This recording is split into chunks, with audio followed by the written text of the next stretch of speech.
Reading this book today, Our Moon. It's by Rebecca Boyle. Excellent author, MIT grad. This is really good. I'll read this whole book today. I'm going to take this day to read this book. Got cold last night. A lot of frost on the ground. Just got done feeding the vultures.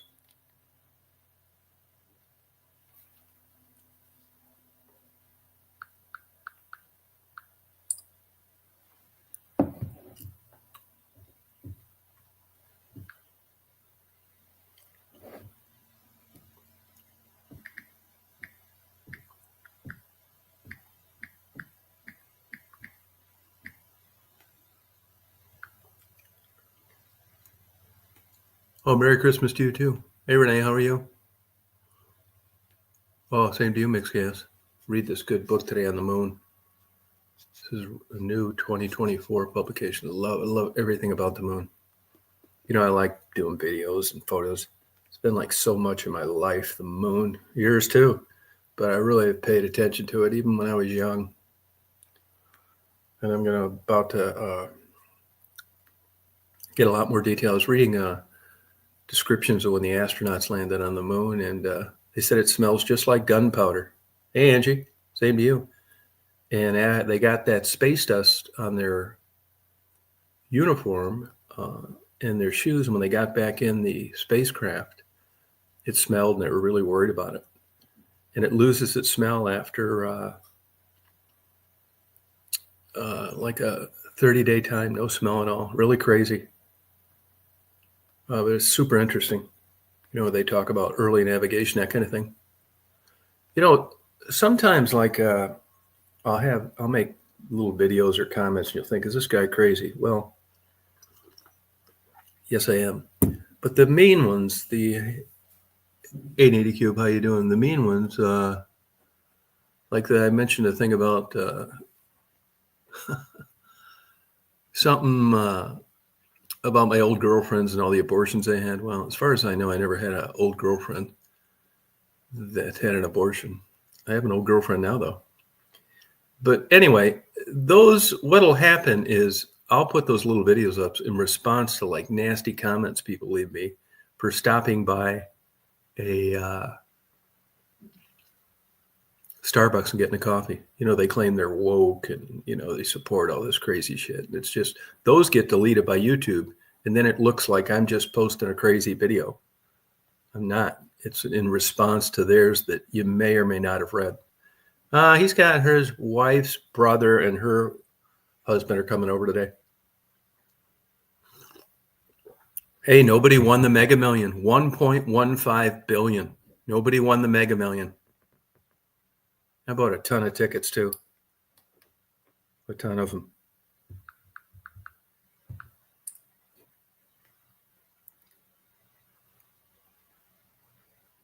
Yep.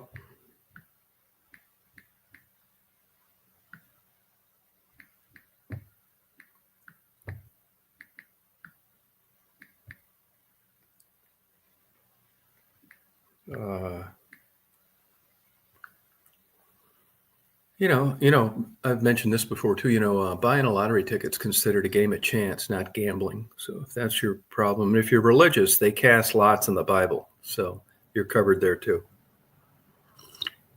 Now, if you look at the statistics on winning a lottery, it's very low. Hey, no kidding. $2 and you can win 1.1 billion. When do you expect good odds? I mean, it's these stupid comments these people make. But here's the point, and I'm not saying you should do this. Now, I always buy the Mega Million, which in betting theory is a bad bet. The reason? Not much money, and you're spending $1. This is why I do it. Betting theory is it always is better to bet the increase, the double. Like if you're on a slot machine, right? You play one quarter, it's 800. You play two quarters, it's 16. There's no sense playing the second quarter. Playing the second quarter has to be better than just doubling your money. So it should be like 17. You've got a chance of winning another 100 than you would on the first half of the bet. That's called good betting theory. It makes sense to bet more with a disproportionate percentage of an increase of a win if you hit it. Well, the Mega Millions, the Powerball has it too. You get the multiplier. And what the multiplier does, you can get all the Mega Ball, all the numbers, but not the Mega Ball or the Powerball. And that allows you to get between 2 and 5, which is only 2 million or 5 million. So when you're spending $2 to win 1.15 billion, that's reasonable. But when you're spending $1 just to maybe win between 2 and 5 million, that's a bad bet. $1 is a lot to spend between 2 and 5 million on something which has odds like the Mega Million or Powerball. Doesn't make any sense. I do it anyway. Why? Because it's worth $1 to me not to go crazy if it hits. And believe it or not, there was somebody here that had that happen in Crawfordville. Got all the numbers, but they didn't get the Mega Ball. And what'd they get? Nothing. They just spent $1. They'd have had $4 million. So that's kind of what entices you to make this stupid bet.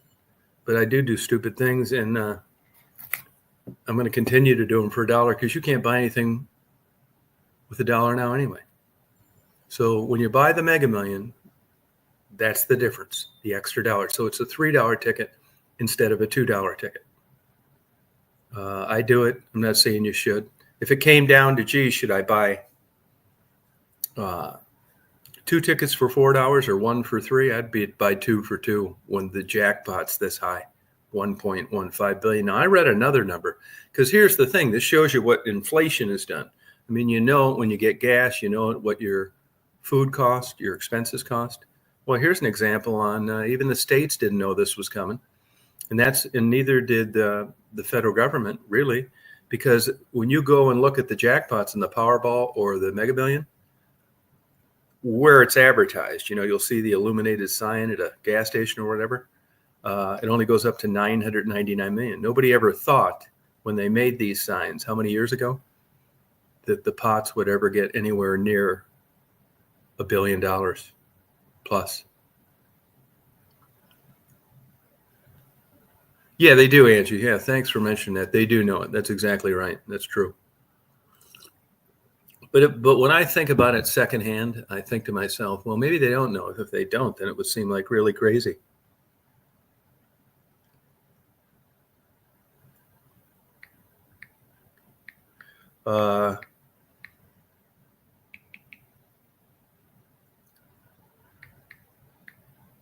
So that's the deal on that. But definitely get one.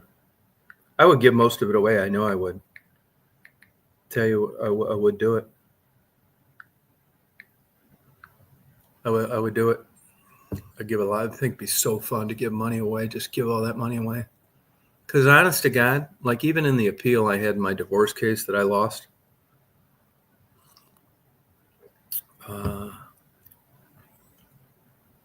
it's not going to change my lifestyle whether I win or whether I don't. Not going to do one thing different. I spend money on books. I like to eat out. Nothing crazy. That's it. All my clothes are like worn out, used. Love them like that. I just like have like a million pairs of shoes. I just can't throw them out. I wear them until you like literally can't wear them anymore. So I'm not into clothes. I'm not into vehicles either. I used to be. There's no way I'm paying like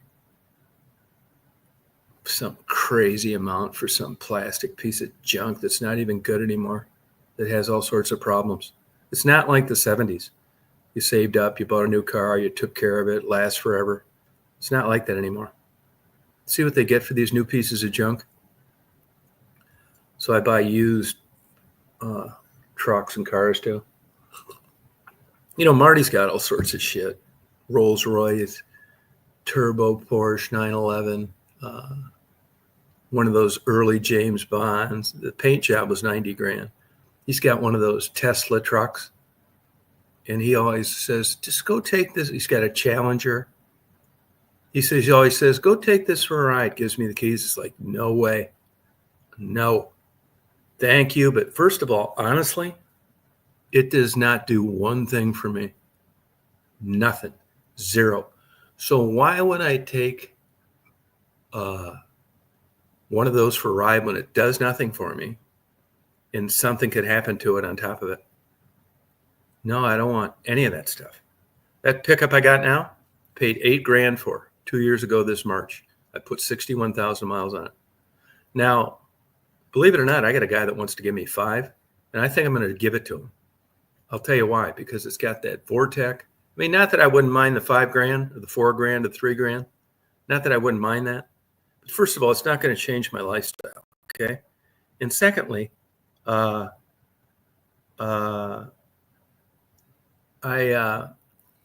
know that engine statistically is on its last legs, even though it's been taken care of. Only 11% of those EcoBoost V6s make it to 250,000 miles. Mine has 301. Now, it depends on your philosophy in life. Are you just like a serendipity, whatever happens, happens? Not me. It's probability. It's why I'll fly an airplane, but I won't ride a motorcycle. It's odds. And I know, Stephanie, I don't want some guy that depends on something I sold him at this stage of my life. If I was a teenager, I'd need every penny I could get. And to have it break, and he doesn't have $5,000, and he doesn't have a way to get to work. So for the luck I've had in life, I have had some good luck. I would rather just give it to him. And that way, he's no further down in the crapper when the truck quits working. You can pull over the side of the road, get a ride home, and go buy another one. It's just not worth it to me. It's like I don't want to have like bad shit on my mind.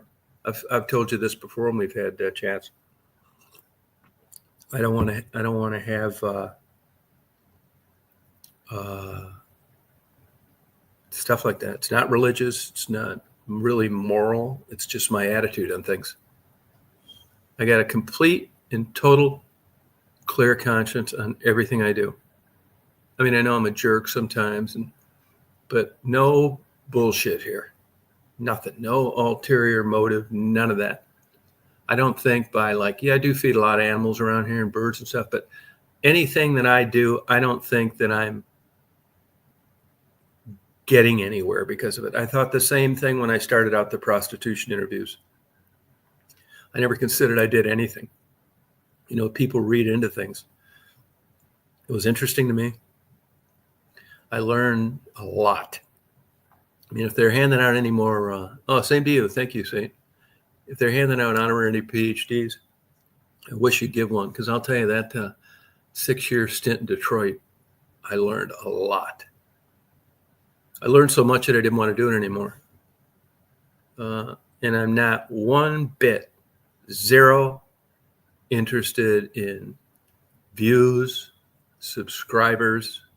You've never one time since I've been on heard me say like, share, thumbs up, leave a comment, none of that bullshit. Whatever happens, happens. I don't have any more fun when I'm talking to myself than when 50 people are on the chat. And you wonder in life, well, how do I end up thinking this way? Why am I the way I am? I don't know. But I'm glad that I think this way, because YouTube, I don't depend on any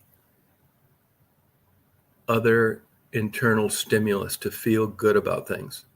I think, honestly, I feel sad for people sometimes. I used to think you're a young guy, you'd like to be a pro athlete. Not anymore. You've got some drunk idiot up there throwing a beer on you because you unintentionally. Yes, I am, Saint. Yes, I am. Because he unintentionally fumbled a football and they're throwing beer on him. It's like, I've really lost a lot of interest in sports. It just seems so stupid to me. Like adults with like a lion in Detroit, plastic lion glued to the top of their car. You're 60 years old and you're running around supporting a sports team, and none of the people are from there.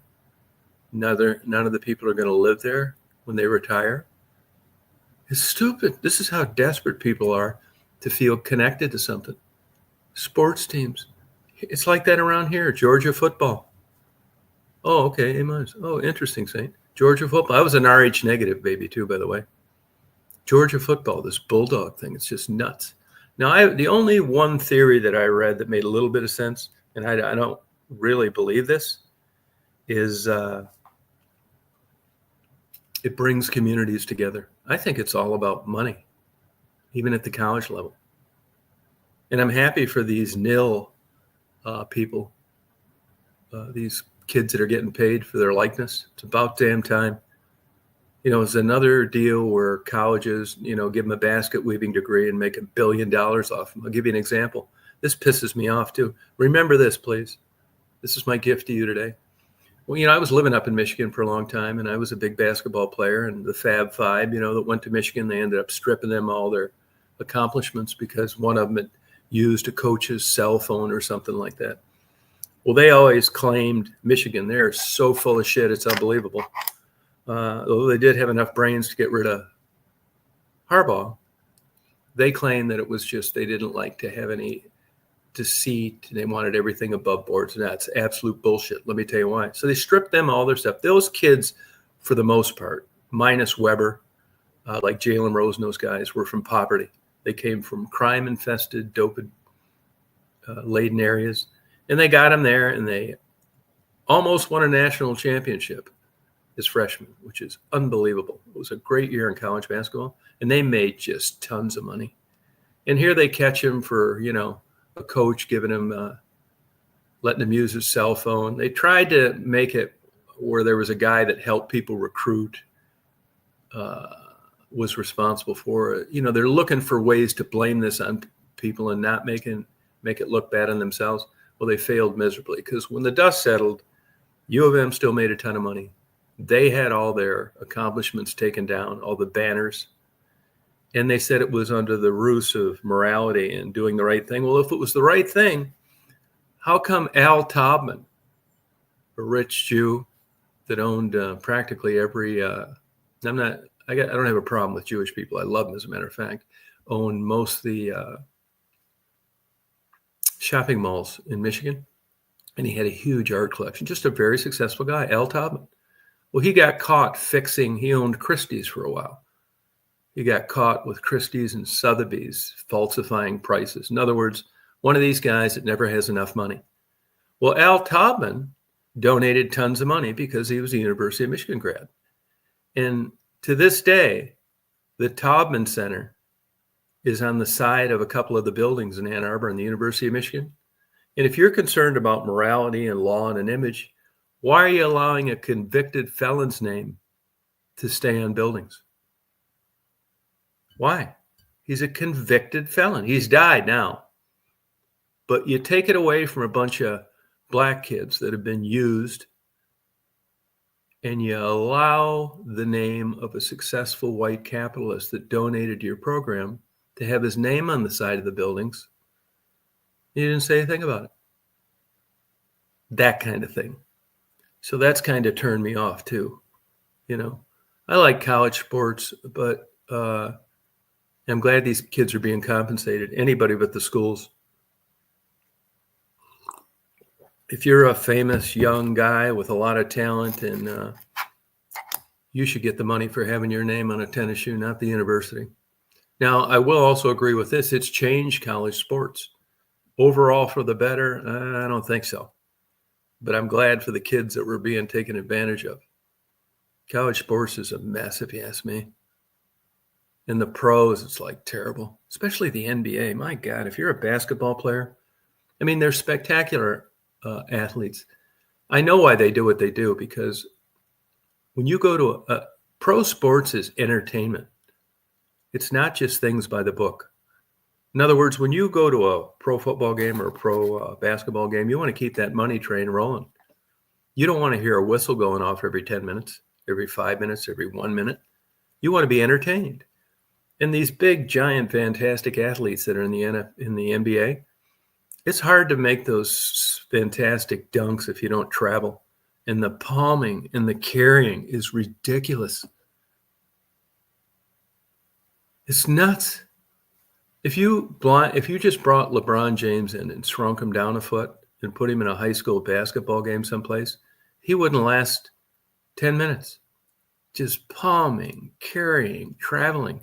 There are actually YouTube videos that have been compiled of him traveling. And it's just an unwritten rule. Jordan, Bird, LeBron James, there's all sorts of them. Kobe Bryant, they get away with murder. Michael Jordan was one of the worst, just the biggest palm-carrying, traveling guy in the world. But it's fantastic. When you see him take off, travel, and jump at the free throw line and dunk, that's what you're paying to see. You're not paying for the strict interpretation of rules. Some of the worst examples ever of how to play the game. Nuts. And I'll tell you another thing, too, about this, too. Like, I box, kickbox, loved it. But as I've gotten older and I've gotten smarter, there's some things that I've done in my life that I just didn't do because I just like, you know what, I'm not doing this. Veal is one of them. You know, sometimes it's not, is it right or wrong? Is it legal? I don't eat veal. I don't eat bacon. I see these pigs going down the road in a cold day like today. What is it, like 42 out? Nah. Nope, not doing it. I could do it, yeah. Nothing wrong with it as a pig. We're higher on the food chain, but I'm not doing it. They're smarter than dogs. I'm not doing it. So there are certain things that I've just changed my mind. And one of them I've kind of really backed off on. You know, boxing is really the sweet science. When you get into upper level, true world-class boxing, you're going to have a tragedy here and there, but not very often. The brain damage comes from the sparring sessions, not the championship fights. But this MMA, I mean, now I'm not bragging. I'm just letting you know this. I've talked about this before. I knew Stephan Bonnar, the guy that died about a year ago. He was on the first big with Forrest Griffin, the successful MMA UFC deal they had. That was the first fight. Remember that? Stephan Bonnar? He's a good guy, man. A great guy. He really was. He was a trainer at a health club that I talk about often when I lived in Chicago. I knew him when he was dating his wife. I went to all his amateur fights as a boxer and an MMA guy. They were always around Indiana and Chicago. Now, I didn't keep in touch with him after I left Chicago, but I know people that did. And he ends up getting a lot of injuries for very low pay. And then Dana White, who I think is an absolute scumbag, said that he lied about taking steroids. Let me tell you about the steroid things in sports. When you take steroids, it just doesn't make you a great athlete. It enhances things in their performance enhancers, and you shouldn't take them. But let me give you an example of like the Stephan Bonnar case. MMA doesn't pay much. It's a handful of guys they pay. And you got a big fight. A lot of these guys work second jobs. Stephan Bonnar, for a long time, worked as a trainer in the health club. You got to fight. You got 6 months into training. I mean, losing weight, getting in shape, not doing all sorts of fun things. You're totally dedicated. You're working. You still need the money. And now you get injured training. So most of the time, these UFC guys getting caught with steroids, testing positive for something, hey, Mark, is because they wanted to fight, not because they thought it was going to make him twist the guy's head off. Nobody comes up to you and you have to cancel a fight for 6 months and you're broke and says, you know what, here's $35,000 to get you through until you fight again, because you never know when it's going to be rescheduled. That's exactly what happened to Stephan Bonnar. This isn't stuff that you're going to read in the damn newspaper. All you're going to read is that because Stephan Bonnar tested positive for an anabolic steroid and the fight was canceled. Well, that Dana White made a big deal about that and said he lied to him. Yeah, he did lie to him. You know, he also needed to fight.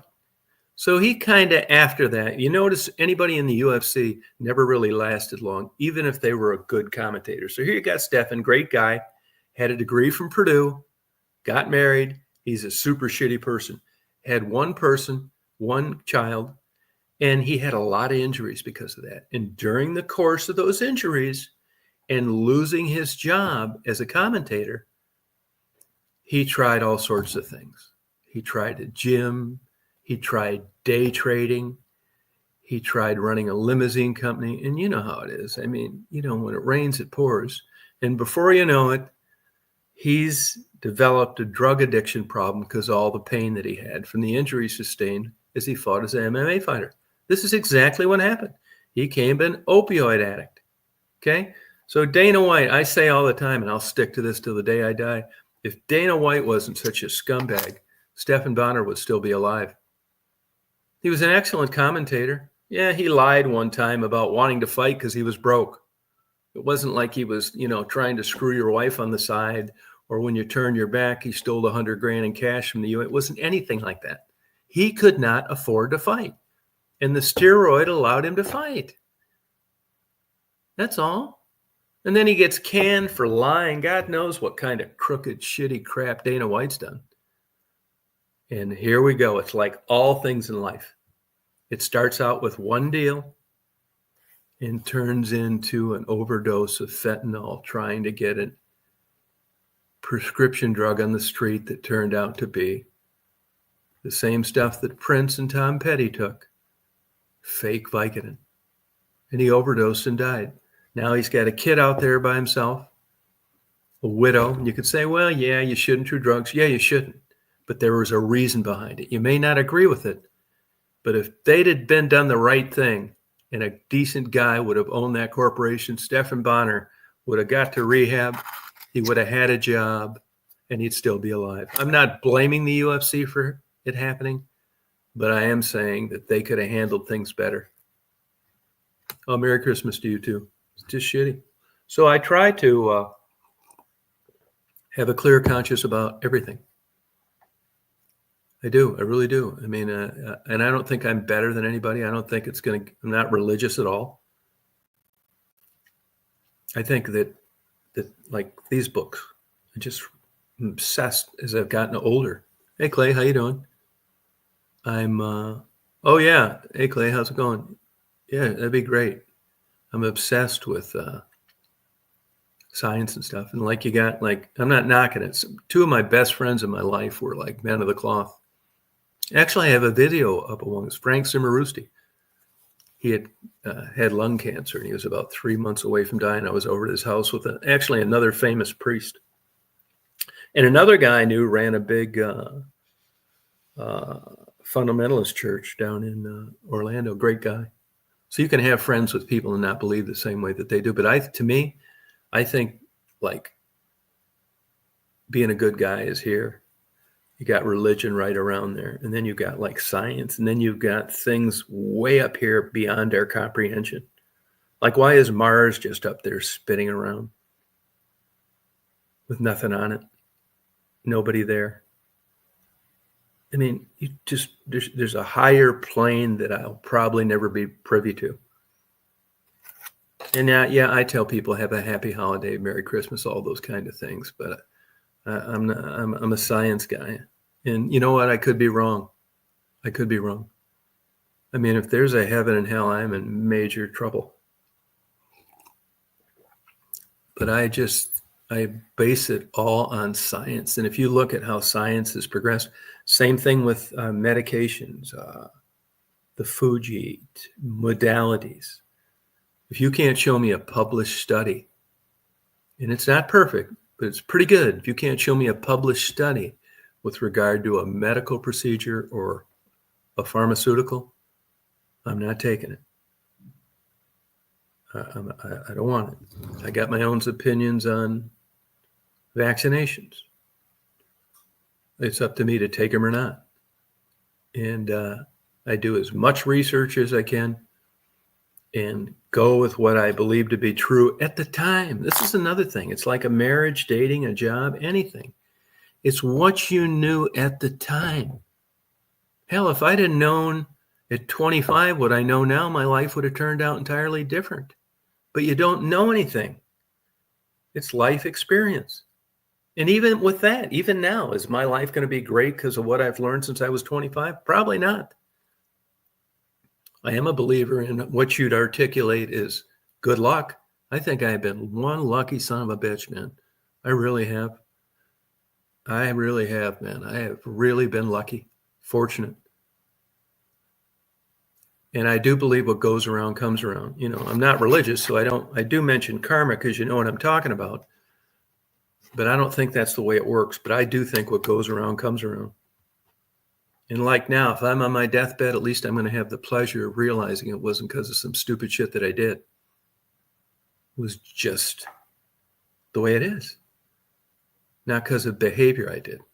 And you see it all the time. You see these crazies on the news, and they get caught lying, these pedophiles and arsonists and weirdos. You can be born with just like a bad, dysfunctional brain unrelated to your upbringing, gene expression. Stephanie and I, we talk about that on here all the time. She's got a niece that's nuts and a nephew that's great. Same mother, her sister, but two different dads. One's doing great, super responsible. The other one's a train wreck. It's gene expression. You never know. I've mentioned before, I've had the same CPA I had a falling out with him about 8 years ago. 10 years ago, actually. I don't talk to him anymore. One kid's a dentist. Another one's a CPA. Another one's a colorectal surgeon. And the last one delivers for Uber, is 40 years old, broke, lives in the basement. It's been that way since a child. Same parents, same DNA shared, 50-50, mother and father, same environment, same support. You got 3 hitting out of the park and one, not that anybody's bragging about. You got one of those dysfunctional brains? No, you don't. So it's gene. I'm totally into this too. Gene expression. Oh, same to you, Jules. That's why when I see I try in my own amateur way of telling people that have drug addicted prostitute daughters, this is not your fault. It's not. I ran this by you guys about a year ago. I was out, and I'd appreciate if you comment on this, because this is interesting to me, and I don't know why I thought about it. So anyway, long story short, my thinking is put things out there how they really are, whether it's infidelity, something you did, embezzlement. I embezzled some money one time. And just try and be honest about how they happen and accept the consequences. But anyway, at the time when I was going out interviewing prostitutes, I did that because I was genuinely interested. I was just giving them $10 or buying them food just by being a nice guy. Not a good guy, that's different. It's just, here's somebody that needed something to eat. You didn't need to be a prostitute. You could be laid off from your job and ran out of unemployment. I don't think it gets me anywhere. It's just like I'm fine with doing it, okay? So I'm out there and I'm doing there. Here's $10. And then all of a sudden, some of those videos went viral. I hope to God I never get another viral video again. It's a super pain in the ass. It is. And, people started watching the videos, and it was great. Like the first year or two, it was really great. And then, it went blah, blah, blah. So before you know it, I always thought, well, this is the way it is. In other words, if you have a child that's a drug addicted prostitute, or you are a prostitute and you get your life on track, newscasts don't go back and take your episode off, no matter what changed. Documentaries don't go back and edit out somebody that's now a Pentecostal priest someplace, and they don't want that part of their life. I say, tell it like it is. If you were a drug addicted prostitute and your life got better, good for you. But I'm really not in agreement with trying to hide the fact that you were a drug addicted prostitute at one time. I don't. Now that's just my opinion. So bottom line, there's a lady from Detroit, and I'll tell you exactly who the girl was. You won't see her videos anymore because I took them all down. And she called me one day, Robin. She's an absolute beautiful, sweetheart woman that couldn't have suffered more under the circumstances of her daughter, who eventually died. And she got a hold of me one day, and at the time, it's like my daughter has children, and I don't want their children knowing their grandmother, my daughter, was a prostitute. And my attitude at the time, and I really would love your opinion on this, was, hey, look, and she's a very religious lady. I said, I'm not taking the videos down, because that was the whole idea. I was out there, as I go out there to let people know what the real world's like. How do these people get there? How do they stay there? How do they die? What have you tried to do? It's interesting to me. It's happening. I always joked at the very beginning, I didn't want to be the guy from West Branch with a hot chocolate and a miniature Bible. I didn't. I just wanted to get firsthand their story. I wasn't going down there to save anybody. Now, if you needed a ham sandwich, fine, but I certainly wasn't capable of really doing any significant change in your life. So she called me, and I had probably 10 videos up, or 9. And I said, no, I'm not taking them down, because you need to be honest. You're a religious woman. And I mean, if the whole Christ thing is truth, then you need to be truthful and take it from there. And she just sobbed and cried and begged. And she did it enough to where I thought there are certain instances that you come across in life where it's subjective and biased to me. I've always said, if it wasn't for people like you coming on and talking or watching or interacting, I'd be talking to myself. There'd be no channel. So even though, I started the channel, anybody could do that. It's the people that interacted with it and the people that I've interviewed that made the whole thing fly. So if that's true and you believe that, why wouldn't I run by you guys what you think I should do and go with that? And that's what I decided to do. And I also asked Marty, and I spelled the whole thing out to him in more detail than I've done right now. And I said, and I told him, and I knew what the answer was going to be, but I asked anyway. And he said, you should take those videos down. And then I explained to him what I just told you. And he said, yeah, but this lady is really grieving about this. He said, are you just worried about the money? Marty's a great guy. He's the best guy I've ever met in my life. He said, if it's a money deal, let me just pay you for it. I'll pay you to take those down. It's like, nah, it's not a money thing. Matter of fact, they weren't even monetized most of the time. And he said, well, I think you should take him down. Well, that's got a lot of weight with me, because he's a really good guy, but he's also a guy that kind of tends to go for the underdog and not wanting to hurt anybody's feelings under any circumstances. I mean, he could agree with the reason that I didn't want to take him down, but he still thought you should take him down. So then I put a poll up one time. It's like, hey, you guys, do you think I should take these down or leave them up? And honestly, taking them down won out. They won out. Taking it down won out. So I took them all down. Now, what's happened over time is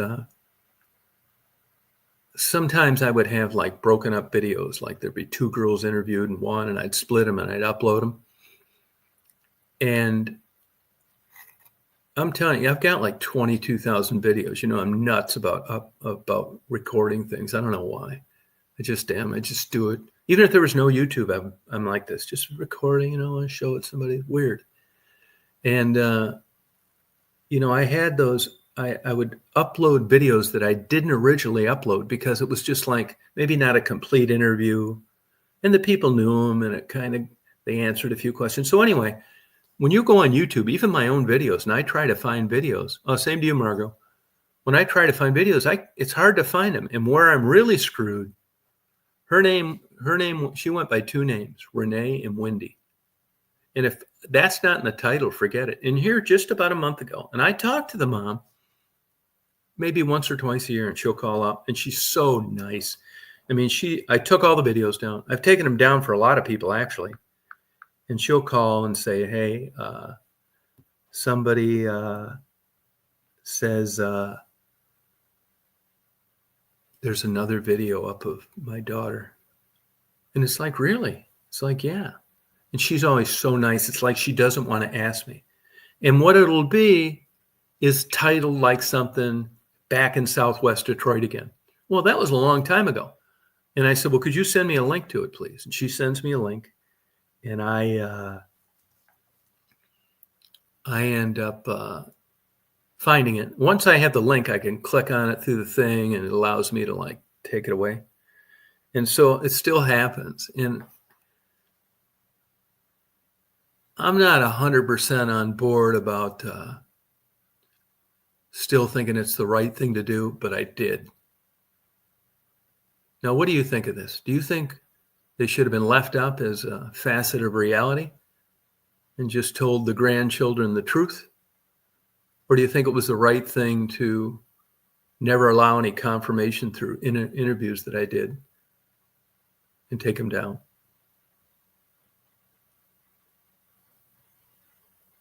Different world for them. Yes, yeah, they had serial killer problems there too. See, here's the thing. I think this with everything. I do. I think there's a cost for everything. And when you're young, you don't know anything. I had pretty good, as self-employed, I made pretty good money my whole life. So I never really struggled paying insurance premiums. I bitched about it. I thought it cost too much. I never used it. Why me? Blah, blah, blah. I'm not that way anymore. But as you get older and you figure things out, like I could never figure out why all the adults were bitching about taxes. You too, Stephanie, about taxes. Well, I get it now, believe me. Instead of just putting a functional new school up in a district I live in, now they want to put up, something that looks like it'd be like the capital of a country with a lot of money. It's like, why are you putting all this money into a school? So now I'm one of these guys now. Gas, inflation, because I'm an adult. And once I became an adult and I started paying attention to things that I could have gave two shits about prior to that, I realized that, which is also why I voted the way I voted, I realized what things cost. And I realized that somebody has to fund these programs. So with that in mind, if you look at what drug addicts, homeless, and prostitutes cost you living in the United States via Medicaid, it'll blow your damn mind. You wonder why there's never any money anywhere. That's why. All sorts of people getting it aren't paying into it. So let's say you just accept the fact that this is true. You can research this on your own. If you realize how much a drug-addicted prostitute is costing the system, you're not going to get out of paying for this. Nobody is going to ever send a police officer to the emergency room after she's been there the 6th time because she has hepatitis C and she's treating using the emergency room as her primary care physician. No police officer is going to head her off the path and say, hey, you can't do that. You're a drug addict. You haven't pulled yourself up by the bootstraps. We're not going to treat you any longer. That's never going to happen. So before you know it, I know for a while, and I'm not criticizing this, drug addicts that were HIV positive qualified for these protease inhibitors, which is what saved Magic Johnson early on. These drugs that keep you from developing into full-blown AIDS. There were just thousands of people on this. Now, the good news is it was available. The bad news is, even though it was available, people didn't use it. I mean, when you got someone that gets out there and lives an irresponsible life as a drug addict, they're not exactly the best person in the world to be on a drug regimen with. If you ever see the concoctions you needed to take back then if you were HIV positive, I mean, you can't get these people to brush their teeth, and you're going to try and get them on a scheduled drug regimen that's going to keep them from developing full-blown AIDS. But back to the original point of this comment, and that is that it was about $6,800 per homeless person per month. $6,800.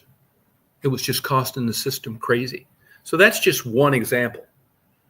And then you add homeless on top of that and everybody else that's collecting off Medicaid that never pays into it. So if you just look at it from an economic standpoint, and there's an argument for healthcare on this too, you're not going to get out of paying for it one way or the other.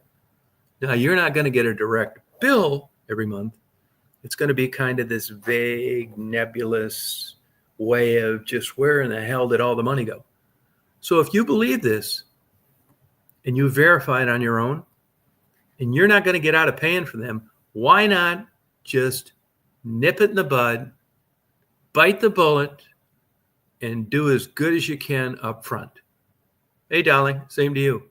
Why not just try to get them off drugs for real, get them, pay their rent for a while, get them some support, show them that there's a better way, and try to eliminate the hopelessness, because you're going to pay for this one way or the other anyway. It's going to be cheaper.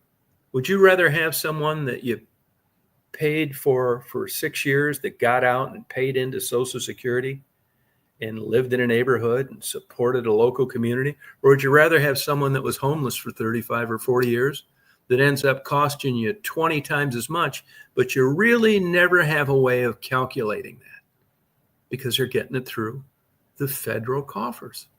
So I'm all from an economic state and a common sense state. Do what you can for these people early on. I think the same thing with job training. Yeah, I know. And I paid for my tuition. You know what? I'm lucky I was able to pay for my tuition. Because if you said, well, you know what? You should have just been homeless and went on dope and you'd have got yours paid for too. Not worth it to me. It's not worth it. No, I didn't want to be that. I'm thankful that I was able to pay my own way, but I'm not bragging about it because not everybody can. I just think this whole system needs to be looked at differently. I think these people, these outcasts, need mentors. I'd do it. In a small way, I tried to do it. And if it would have got better and I could have done more, I would have.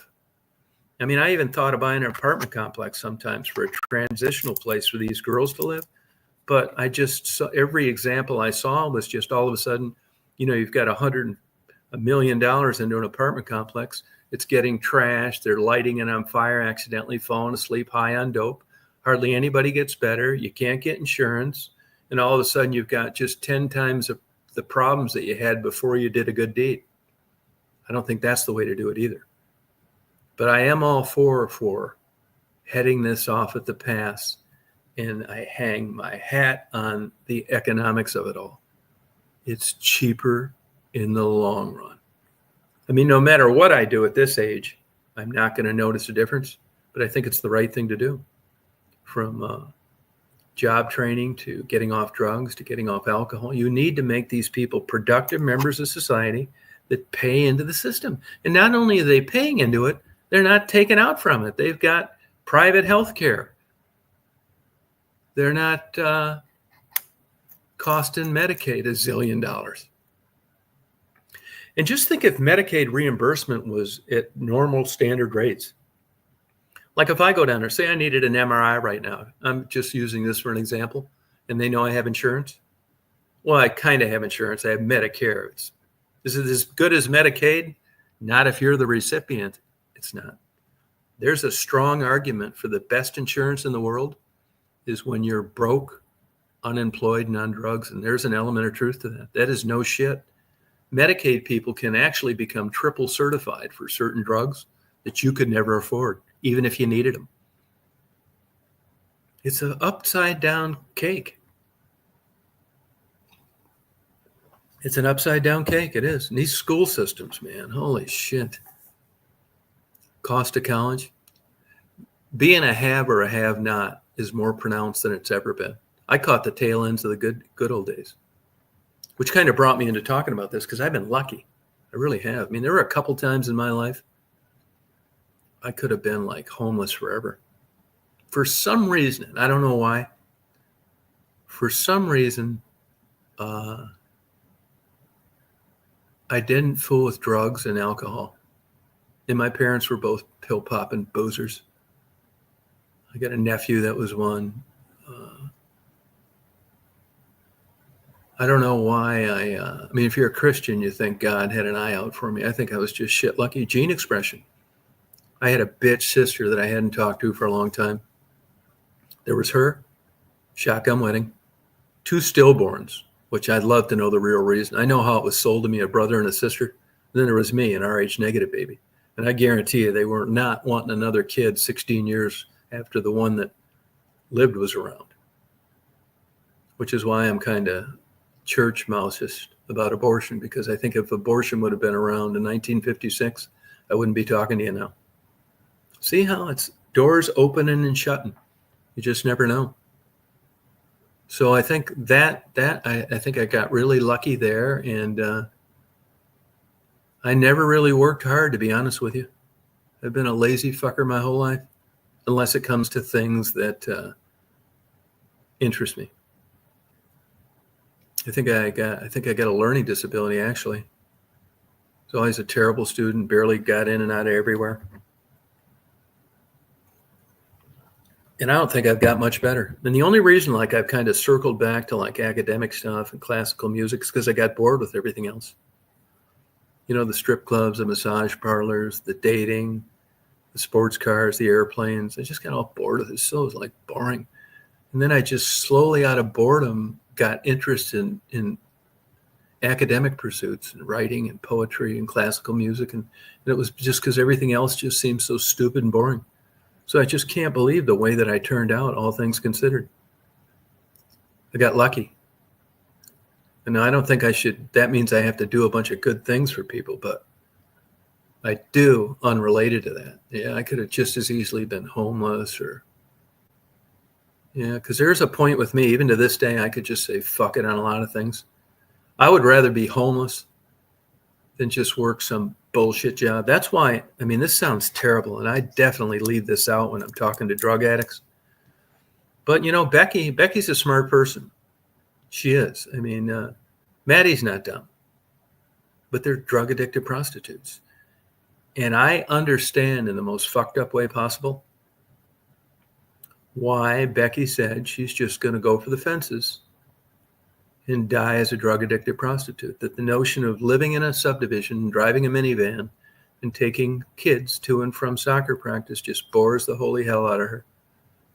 The fidelity sucks. You don't have the ups and downs of the street. She doesn't want that. So when you got a bunch of people that are donating, saying you need to get your life together, they're talking about wanting her life to be like theirs. That's happiness to some people. And I think that if I'd ever been a drug addict and you'd have said, Tom, you work really hard, you get off these drugs, you get yourself together, and you're going to be able to work like a slave for 35 years working for Dollar General. Every day is going to be chaos. People coming and going, can't keep help. You're never going to have any money because it's not a high-paying job. And I knew that, and I believed that. And that was somebody's idea of success. I think I probably would have stayed a dope addict. It's nuts, but I think I would have. I know how I think. I'm not working like a slave, bragging to everybody with a little rainbow on my thing that I quit drugs and living broke, being a member of the working poor, not doing it. And luckily for me, you know, I got this bullshit degree in criminal justice, which allowed me to get licensed as a private detective. I barely did that too, but I got lucky. I mean, if you'd have told me, I wasn't even supposed to graduate from high school, I would ever go to college, I would have never believed it. I got lucky.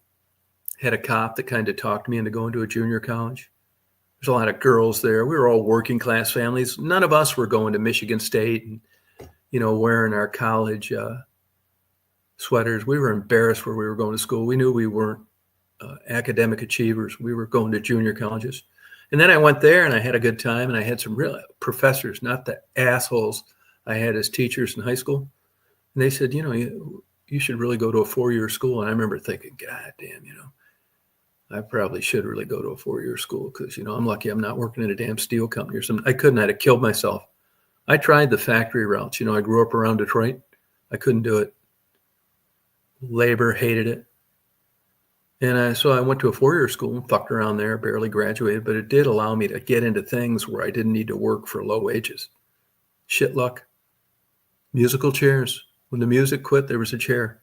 I sat down. Life's like that. Opening and closing. Born under a bad sign. It happens.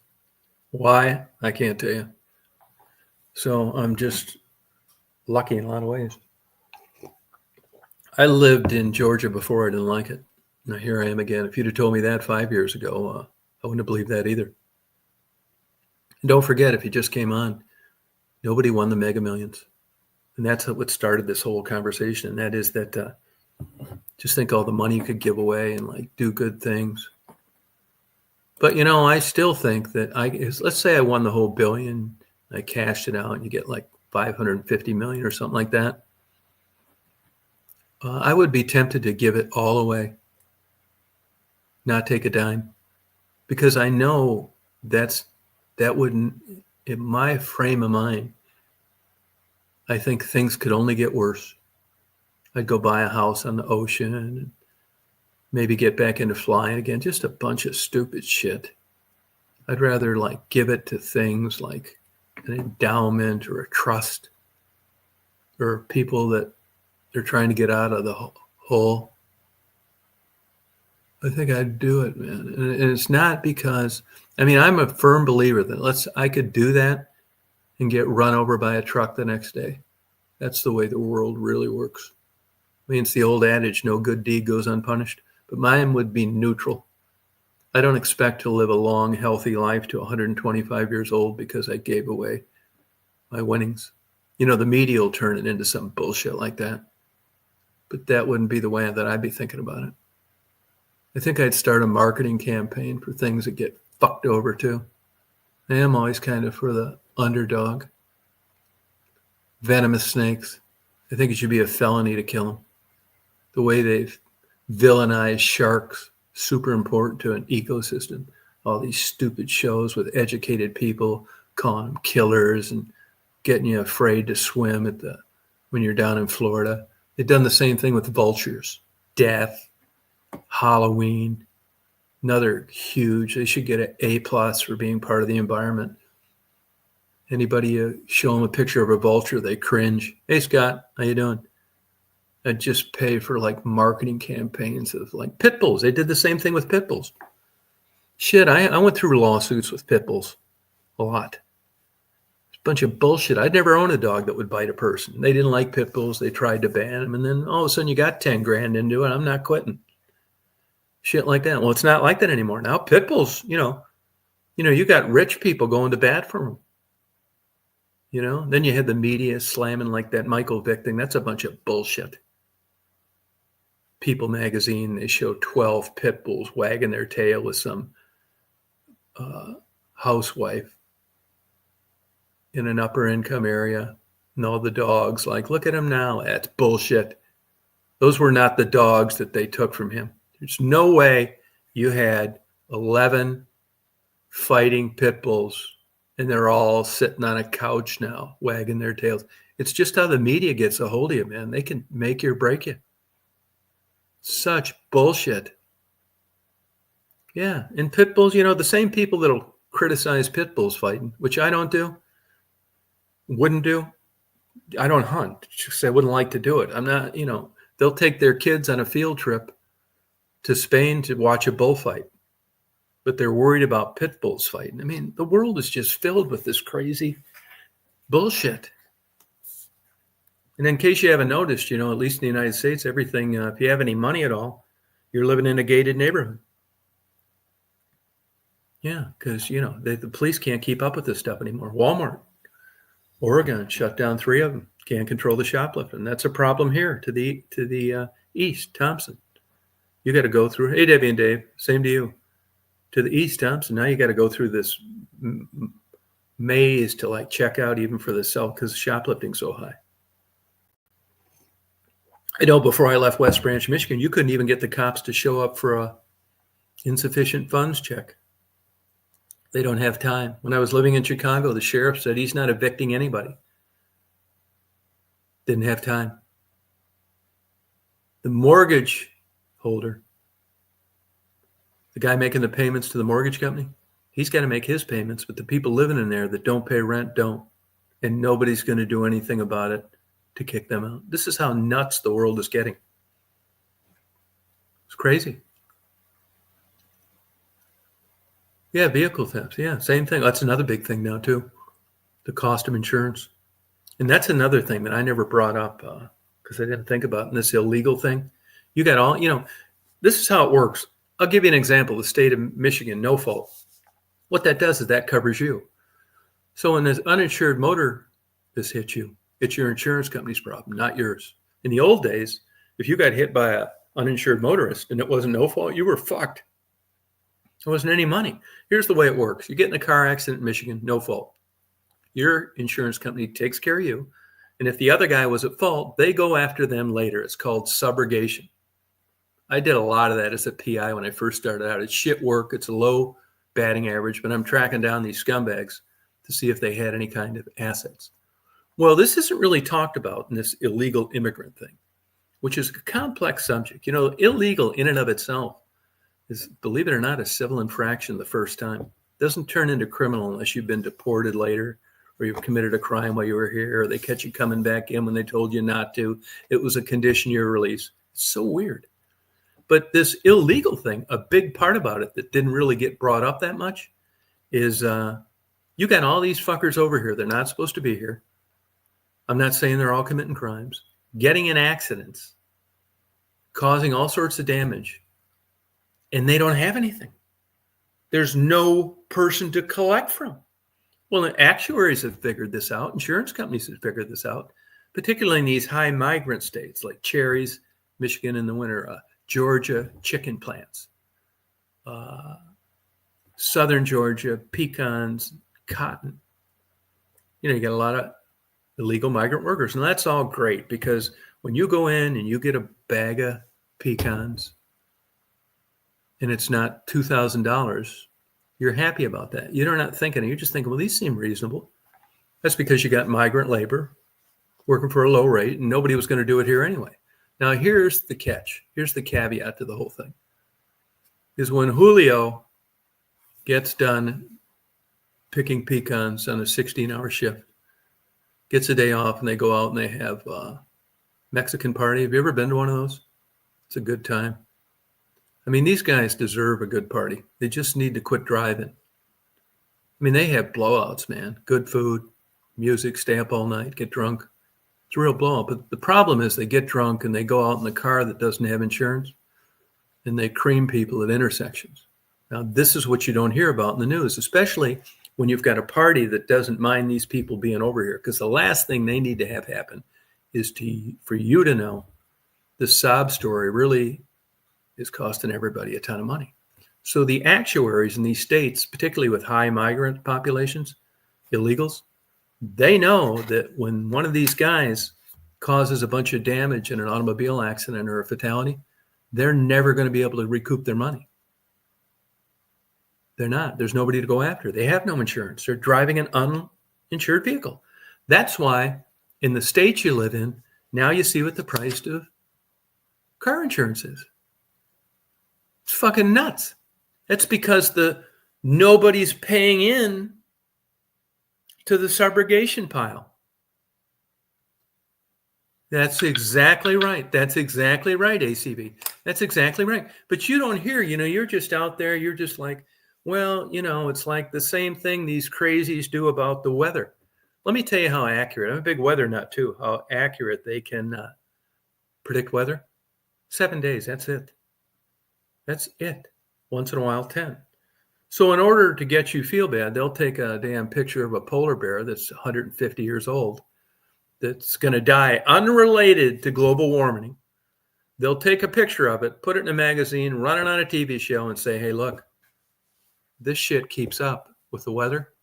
30 years from now, everything's going to be like this. Well, you know what? If you know anything about weather and you know anything about science and predictions, you know that nobody has the faintest idea what the weather's going to be like 30 years from now. Nobody. NASA, the National Weather Service, bookies in Las Vegas, nobody. So why are you putting this bullshit out there about what things are going to be like if we don't drive an electric car starting tomorrow? See what I mean? It's the truth. Look, the Industrial Revolution, the United States, capitalism, we got there.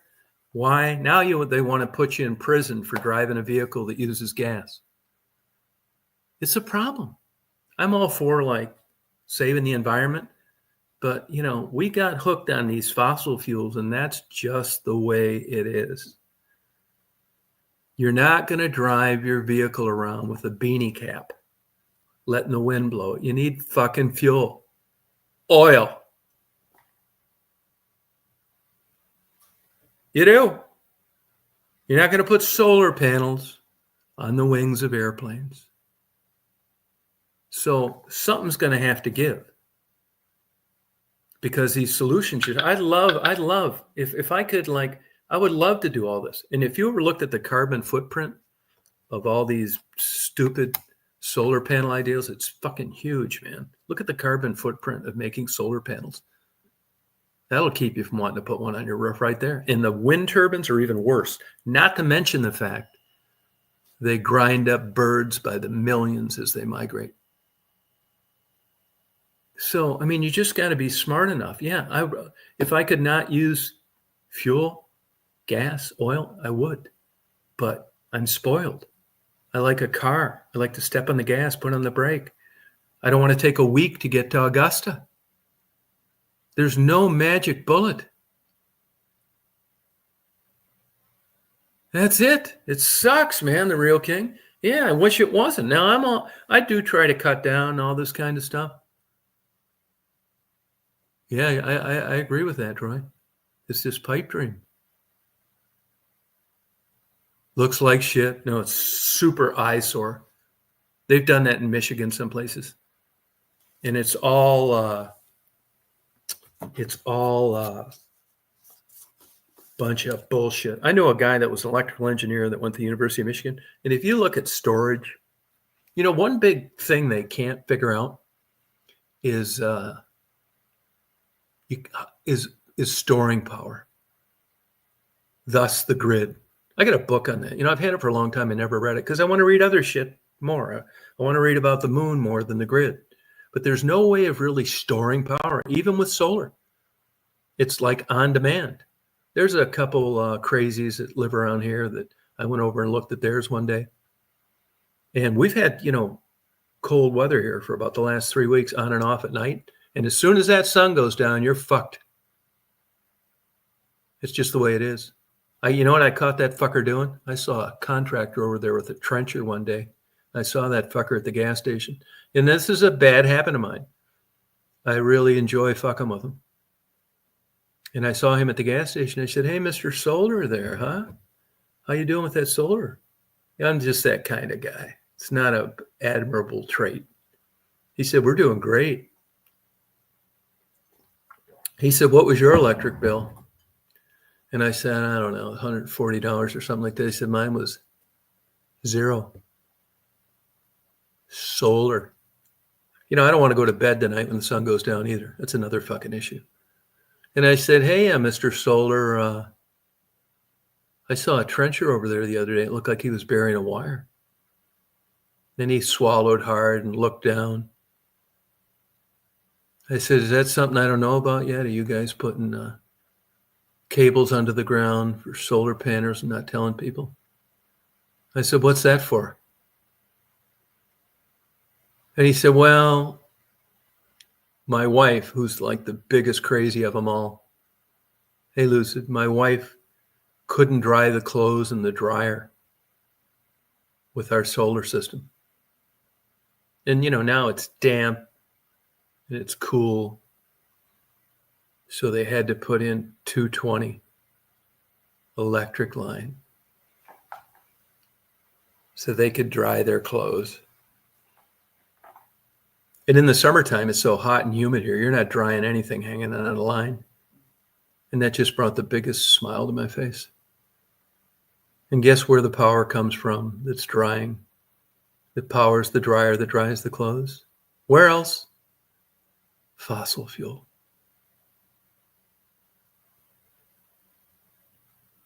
Yeah. Hey, I'll tell you this, Real King. Watch candles. Other than natural beeswax, and natural, it's another bunch of bullshit. Other than beeswax, though, which does happen to be natural, there's some pretty good studies out there with burning candles and bladder cancer. I'm a science guy. I'm telling you guys, be careful on this candle burning bullshit. There's some good studies out there. You can look them up yourself on bladder cancer and candle burning. No shit. Though I would not be burning candles around the house without knowing this. Yeah, coal, same thing. It's exactly right. Beeswax only. It's true. And Terry knows this. Beeswax is very volatile. You know, in my course of fucking around beekeeping, I know two people, one that burned his house down, another one that burned his shed down. You ever light beeswax on fire, man, you'll burn your whole damn place down. Super volatile. Yeah. That'll burn like hell. Can't believe it. You just think like, yeah, well. Hey, Jeff, how you doing? Yeah, we're just discussing a philosophy, how we're going to go into 2025. And I'm going into 2025 just like everybody else. Jeff is going to have a job now. He's feeling good. This is a good holiday season. He actually works a fucking job. How about that, huh? No, be careful with that. Yeah, but it's okay burning candles, but burn beeswax candles, which are more expensive. Yeah, I know. Not in our lifetime, Jules. That's the truth. I mean, I don't want to even say we're spoiled. There's a consequence for everything. I love wildlife and all this shit, but I'll tell you this. I don't give a fuck if it's the last one living. If it comes to me, freezing my ass off, whittling two fucking sticks together to make a campfire to stay warm at night, or some rare whatever, it's me. I'm on the top of the chain and I'm going to take full advantage of it. I am not letting some fucking rare salamander keep me from putting an addition on my home. Yeah, I'm not going to do it. Going to go hunting? Yeah, I don't hunt either. What are you hunting for, real? What are you going to be looking for? Okay, yeah, well, that makes sense. I mean, we're on the top of the food chain. I mean, I don't hunt. I wouldn't enjoy it. It's one of these things that I'm not, 100% comfortable with, but I do eat fish and meat. I've really backed off on red meat. Once again, science. The data's there on red meat consumption. It just is. Oh, deer? Yeah, I feed the deer, man. I'm fucking insane about it. I just like looking at the deer. Watching them. I love the idea of like one place they can come and not get shot. And I'll tell you, I do have a problem with this, though. I do have a problem with feeding animals and then showing up one day and shooting them. That is not right. And with regard to deer, I got a problem with allowing them to be hunted during breeding season. That's just so savage. They're out. This is their time of the year. And they got enough on their plate, and then you're shooting them. Can't you pick a better time of the year?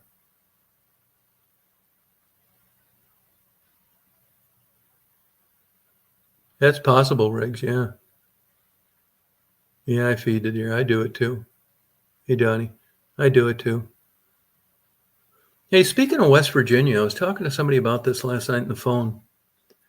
I was really into like antique marbles. There's a famous glass artist that lives out there. I actually stayed at their house one night. He's a great guy, Eddie Seese, Seese, glass art. And they get free natural gas out there because of, where they live. Yeah, they do. They do. My neighbors are all like that. I get along with them. Like, you can like things to a fault. I think I do that sometimes. Like, this is my thinking. Like these feral pigs. I saw them once. I got 2 on a trail cam one night. I saw them all walking down the road one day. Pigs are smart animals. It seems unfair to be brought into this world as a pig that gets out, that gets slaughtered because he's going to do land damage. And they do. They fuck up turkey nests, which, by the way, turkeys are not indigenous here. That's another thing that pisses me off about these states. They pick and choose what they want, and it's usually based on money. Like turkeys. You know that all wild turkeys are from Mexico originally, and that most places where there are a lot of them, it's a managed program. You know why? Because they shouldn't be here, and you got to help them, or they're not going to do well. Another perfect example. All you people in the United States, I don't care where you live, tell me how many ringneck pheasants you've seen. They're not supposed to be here either. Neither are the salmon in the Great Lakes. But It's an income source. They're not supposed to be here either.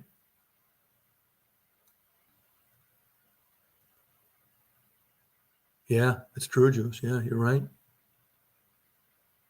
They are.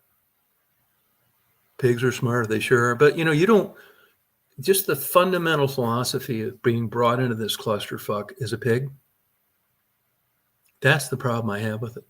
All this shit, man. I mean, I don't even like kill insects. Once in a while I'll do. Like if I get a rat or a mouse, I'll catch that fucker. Like I got a strike by these crazy YouTube people for showing how to get a mouse out of a sticky trap. Because I'm thinking he didn't want to be brought into this. He's just trying to survive. He's trying to eat, sleep, build a nest, have babies. That's all. It's not. He shouldn't be penalized by being. So when I catch him, I don't want to kill them either. But there are exceptions. I'll give you an example. So I got one. YouTube gave me a strike for showing how to get a mouse out of a sticky trap. Anyway, during the course of building this house, I've been going through like a depressive state, not really doing shit and kind of careless and not shutting doors like I should. And I left a fucking garage door up about an inch. Well, these field rats, they call them, there's a name for them. I see them all the time when you're cutting grass or trying to get away from you. And one of those fuckers got in the garage, and that motherfucker, I bet that son of a bitch shit 50 pounds of rat shit. He was fucking up blankets, quilts, shoes. And I'm thinking, hats off to you, you little bastard. You got in here, you got a better place to live. But he was fucking up so much shit, like staining the floor where he peed. I thought there's going to be no sticky trap for you. I tried catching him on a sticky trap, but he was smarter than I. And he kept fucking stuff up. And I thought, if I ever get my chance to take you out, I'm going to do it. Because it passed the threshold of the story I told of being brought into this world as a rat. And now you were just fucking up too much of my shit. And I was going to kill you when I saw you. And that's exactly what I did. I caught him between two blankets and bashed his head in. And I felt bad about it. Because which is it? You love these things and it's not their fault for being brought into this room. Or I do the same thing occasionally with bees. I tell everybody when they come over, just don't swat. Just walk away. They're just looking for something to drink. Most of the time, that's what I do. But if I'm in a pissed off mood, I can't find something. My Match.com date said she'd had enough of my phone sex. And a bee lands on my forehead. There's a pretty good chance he's going to be crushed. So I'm not always batting 1,000. I have my moments too. And I'm sure, I'm going to do a flower garden here this summer. And I'm sure after setting this irrigation system up and planting these seeds and watering these things and fertilizing them, that I'm going to feel much differently about feral pigs if they take it all out one night looking for some insects. This is how it is. This is human behavior. I mean, do you give your wife a big hug and a kiss when you come home to find out she's been fucking her boss for the last 2 years? This is human behavior. I think I do a pretty good job of checking it most of the time, but there are times when I'm inconsistent about it. I think the old adage, you catch me in a good or a bad mood. Oh, wow, fire department's calling it. Wow. Oh, I bet I wouldn't. Wow.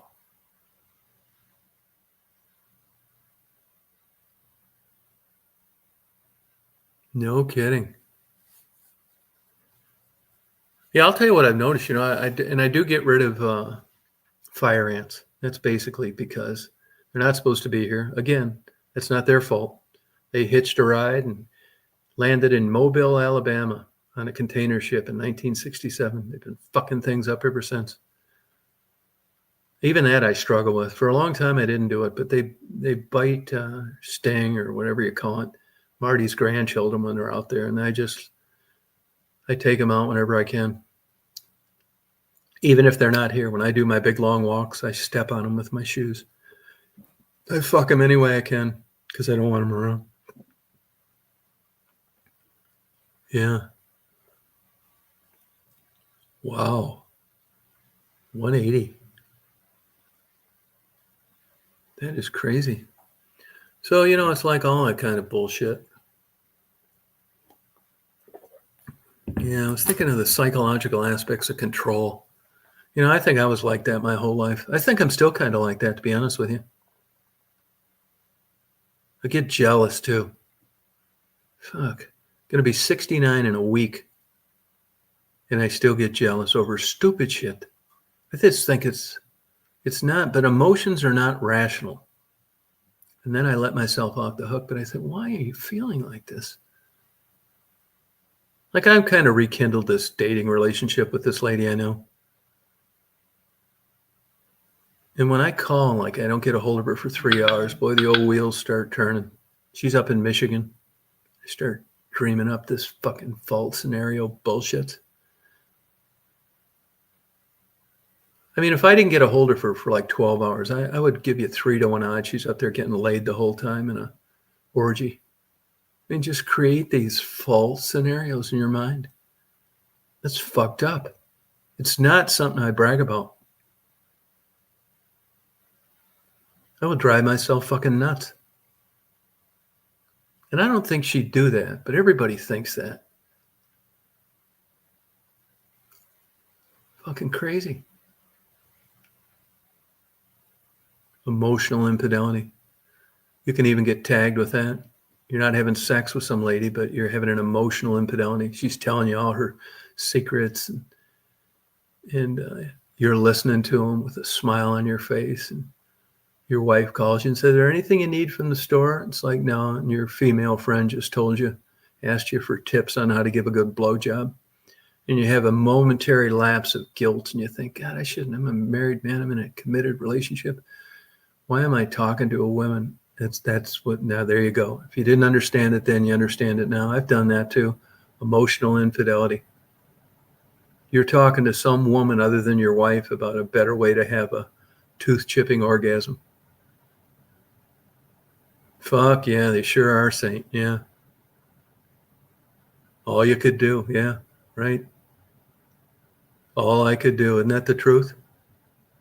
Can't ask for much more than that. That's why I read one time, it said the guy wanted to be average because every day of his life he'd be at his best. And that's kind of truth, isn't it?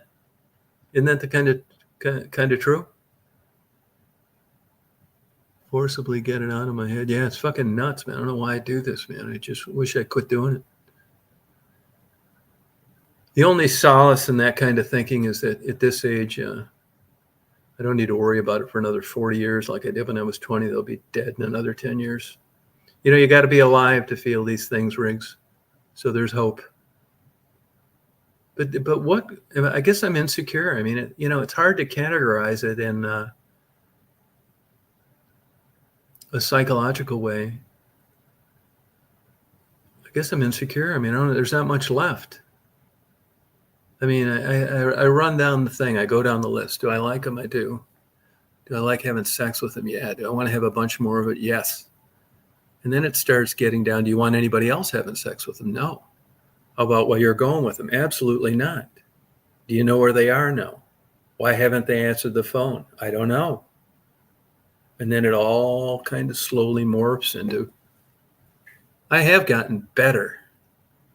But that's like, jumping into a 4-foot flame or a 6-foot flame. It's still fucked up. But I just wonder, too, if you got to be like majorly insane to not be jealous.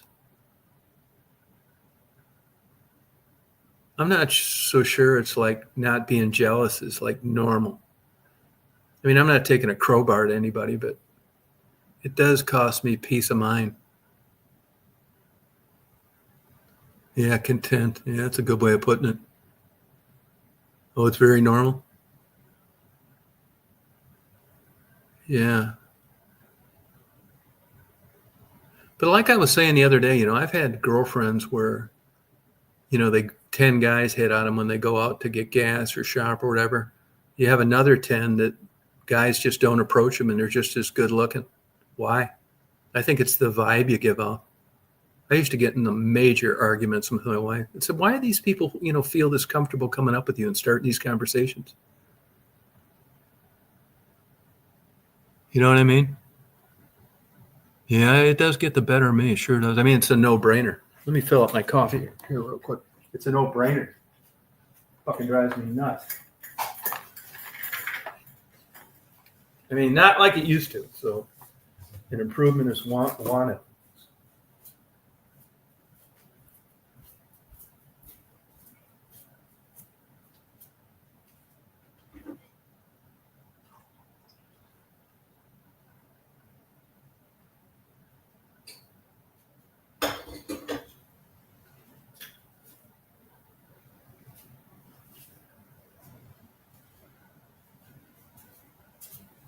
And here's another issue on this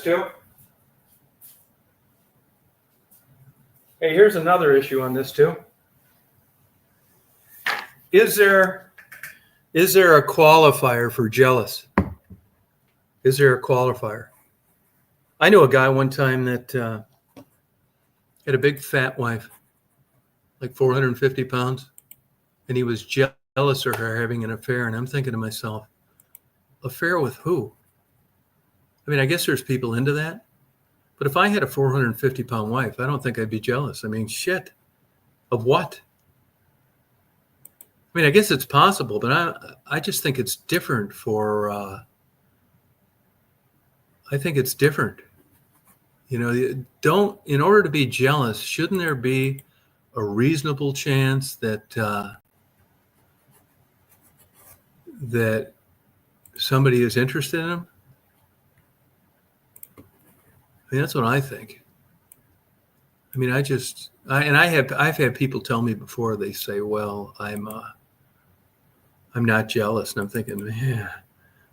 Well, I mean, in order for you to be jealous, it would seem to me that who you're getting jealous over would need to stand a reasonable chance of someone being interested. Wouldn't it? And if that's eliminated, jealousy wouldn't make sense. I mean, isn't it all predicated on the possibility that infidelity could occur? And if they're just like people that like couldn't get a date 20 years before you married them or got involved with them, it seems like jealousy would be off the table. I mean, does this make sense, or you think that's just getting too way out there? It's probably true, ACB. Yeah.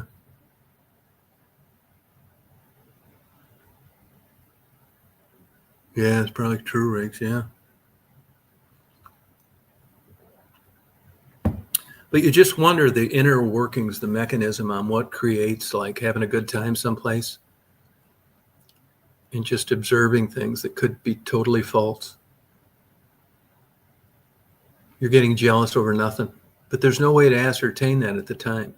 Garbage in, garbage out. I mean, this isn't a major problem because I really haven't had that kind of relationship, but it'll put me in a shitty mood, I'll tell you this. It'll get me in a crappy mood.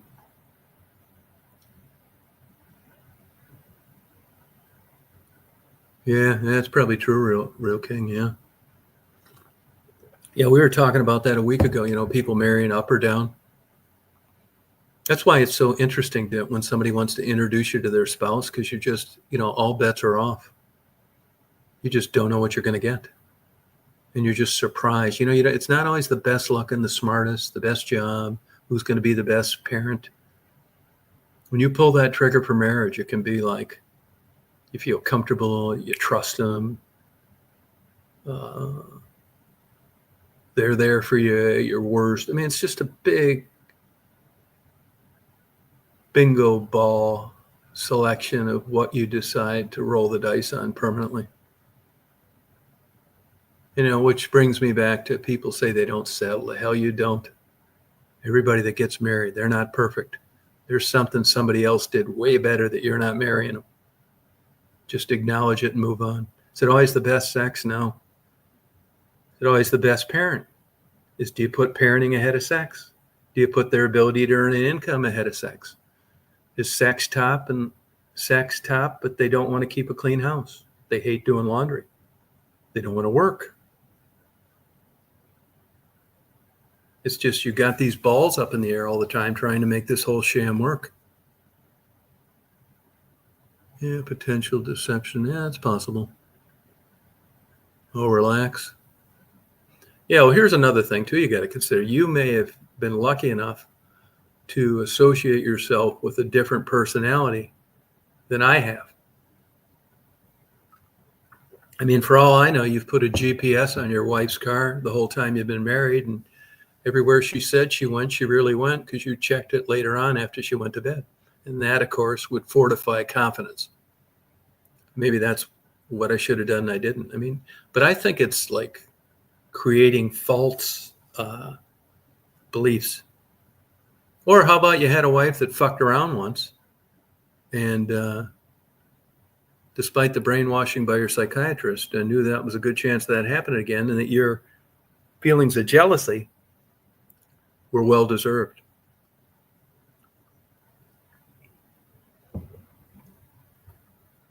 Yeah, well, I don't know. I mean, that sounds good in theory, Real King, but not always.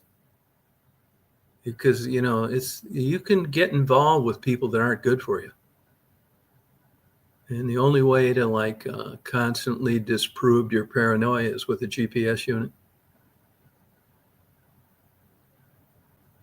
Clearly not banging guys or entertaining it. Here's another thing. How about private thoughts? You ever think about this? You want to start an argument, ask your wife, tell her that, this is just food for thought, just a healthy discussion, which is not really true. And just tell her that if anything ever happened to you, are there any of your friends that she'd be sexually attracted to?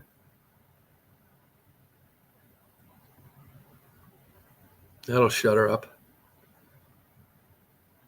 Oh, okay, Real King. Yeah. Oh, okay. Kindred spirits.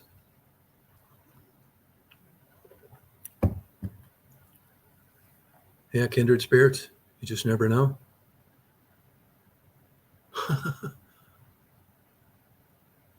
Don't ever fall for that trap either. Now, this is where lying comes in. Do you think there's a rational reason for lying sometimes? You fucking ain't right there is. If my girlfriend or wife says to me, any of my girlfriends, have you ever been sexually attracted to? Because of experience and being an older man, I'd look her right in the fucking eye and say, no, it's because I'm not stupid. And that's a lie. It's not true.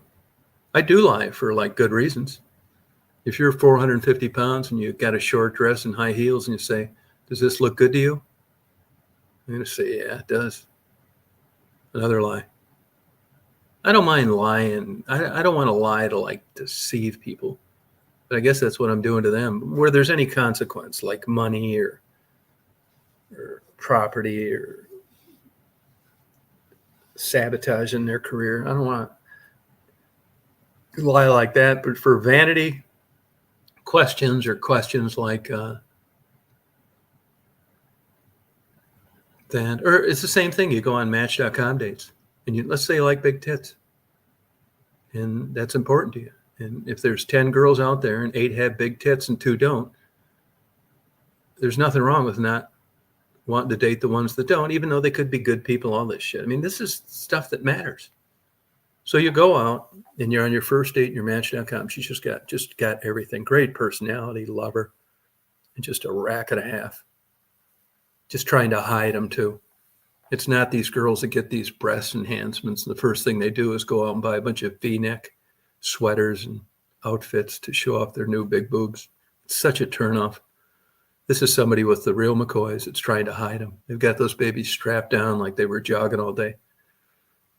And they're self-conscious about their big boobs. They've even been thinking about getting a breast reduction. But they're not going to tell you that because you've just met. So you sit and you drink and you bullshit and you and she likes you and you like her. and you drink some wine, and the inhibitions are lowered.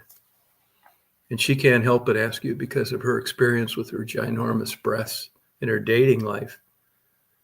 She says, pops a question on you.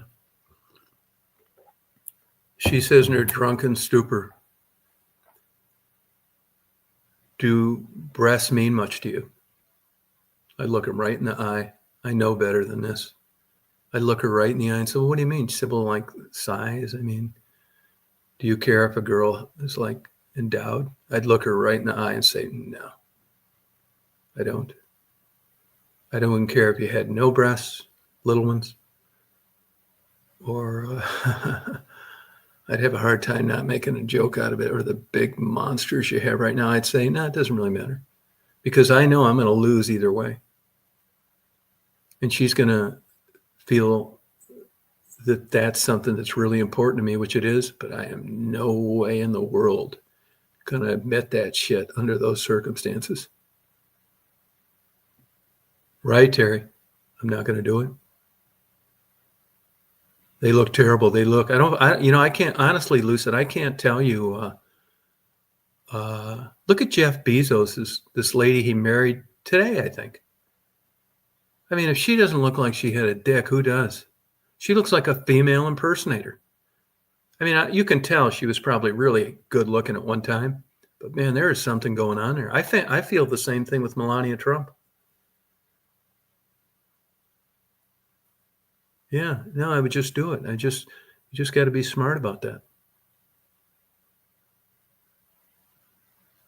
His size doesn't matter. Oh, size does matter. Better believe it does. Women lie about that all the time. They'll say to you, God, look at the size of those pork chops. They're huge. Or, boy, my sister has big feet. Or, wow, look at the cucumbers I got. God, these pickles are small in the jar. Then you ask them about the size of their prior lovers' penises. They clam right the fuck up. It's just like a baby start moving his arms to swim when he falls into a pool accidentally. Women are very smart about that. The smart ones are. I mean, no woman ever says, well, they laugh and say, well, my ex was like bigger than Johnny Wad. It's like, what? She said, yeah. She said, my ex was bigger than Johnny Wad. Oh, that's a great thought. Oh, good. And then you get to the bottom line, you cut to the chase. It's like, well, did that matter to you?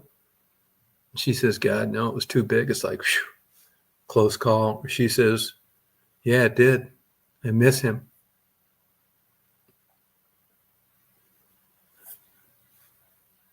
These things happen.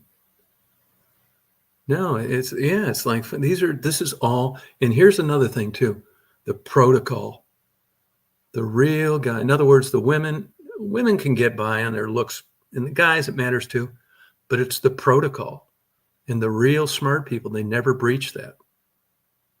They never do that. They don't. They know there's a way that you slowly build up to finding things about people. Like if I went out into Match.com, she grabs my hand and says, Tom, I've watched your lives. I know what you're like. And yes, I love giving head. I would probably just go off the fire escape. I know right then, even if it was true, I would probably never want to have anything to do with her. So even a big pervert lech like myself has a protocol. And when you're talking about this shit this soon,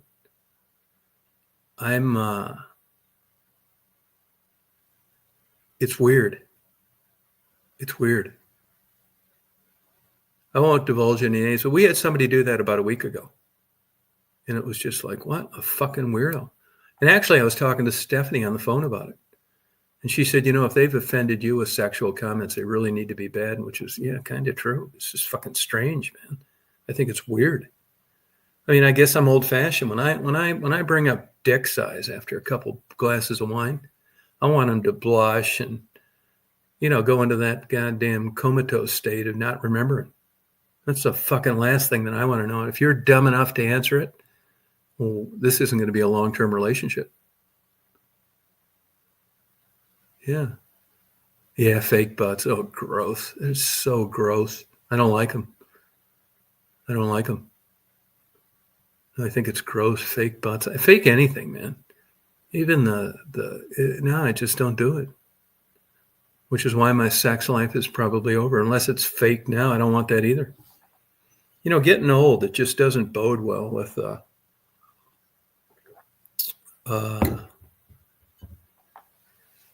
sexuality. I mean, I guess I never reached this plateau of like intermingling minds and, you know, how we love each other internally and looks didn't matter.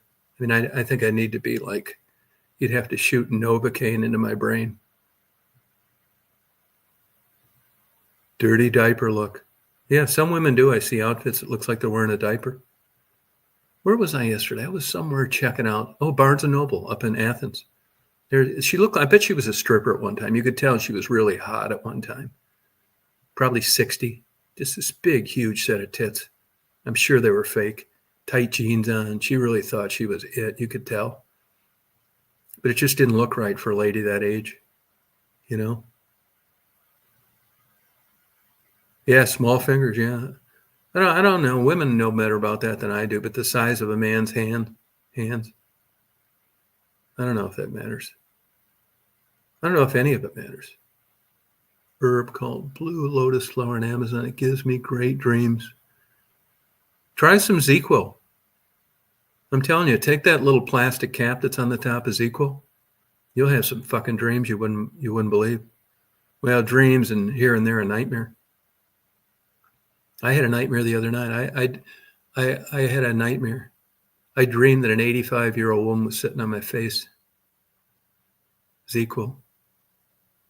But then the next night I took it, and there's two blue-eyed, blonde, big-titted Scandinavian identical twins blowing me. So I'm going to keep taking it.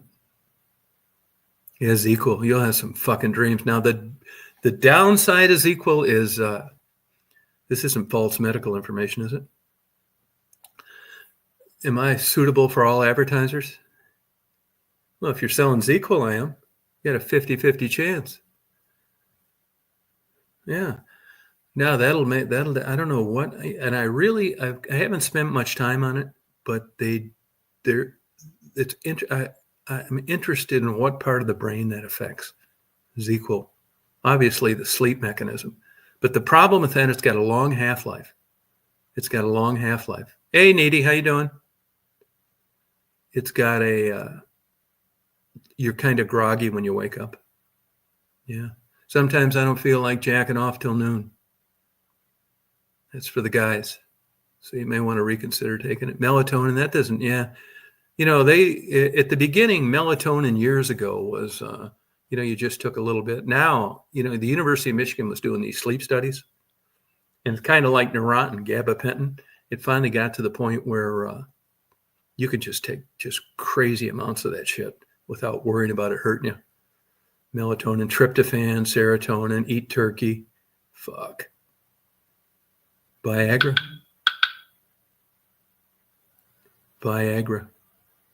I haven't ever taken one, but I'm getting there.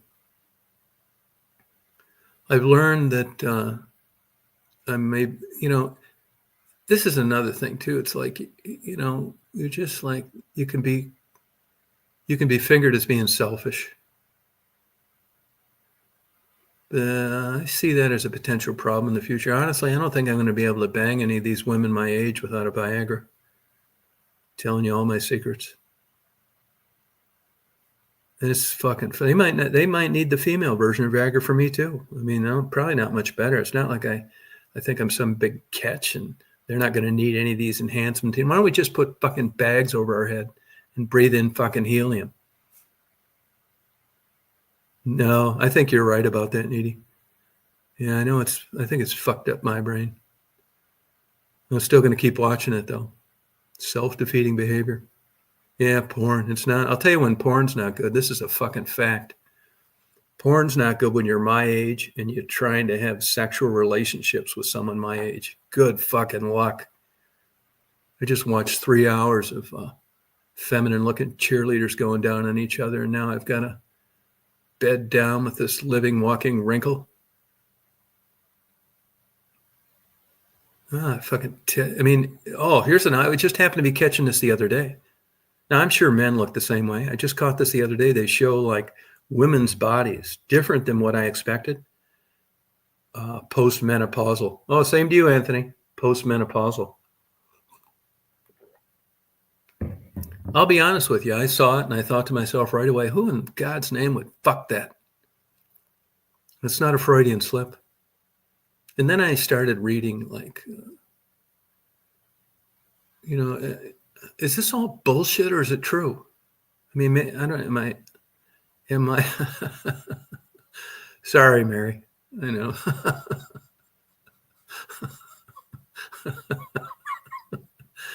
I'm sorry, Mary. It's Christmas. You haven't watched porn in a while. Yeah. I'd like to say the same thing, but as a matter of fact, I watched it about 2 hours ago. No, it's fucked up your brain. I'm not bragging about it. Yeah. When anybody tries to explain drug addiction and how hard it is to quit drugs, I think to watching porn, it's like, yeah, I get it.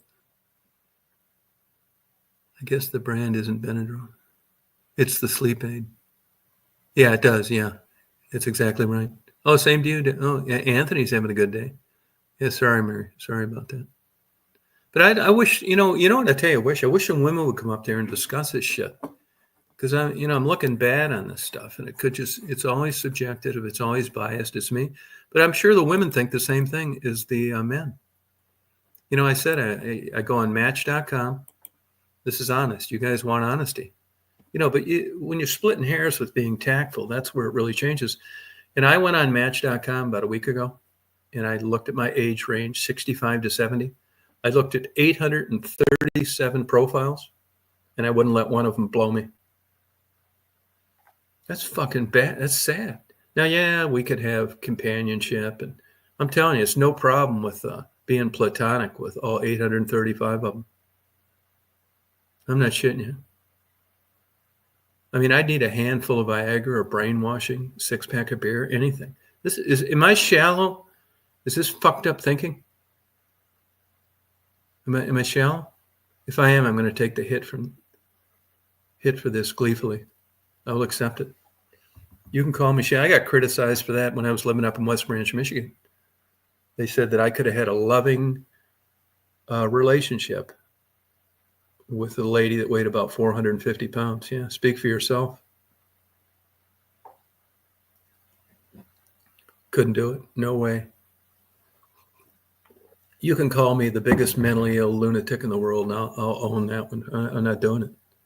Now, I think there's virtue. They're probably good people. They can they're good at Jeopardy. They write well. They have good jobs. But as far as physical, man, I wish I did have a fetish for fat women. I'd have a fucking harem here.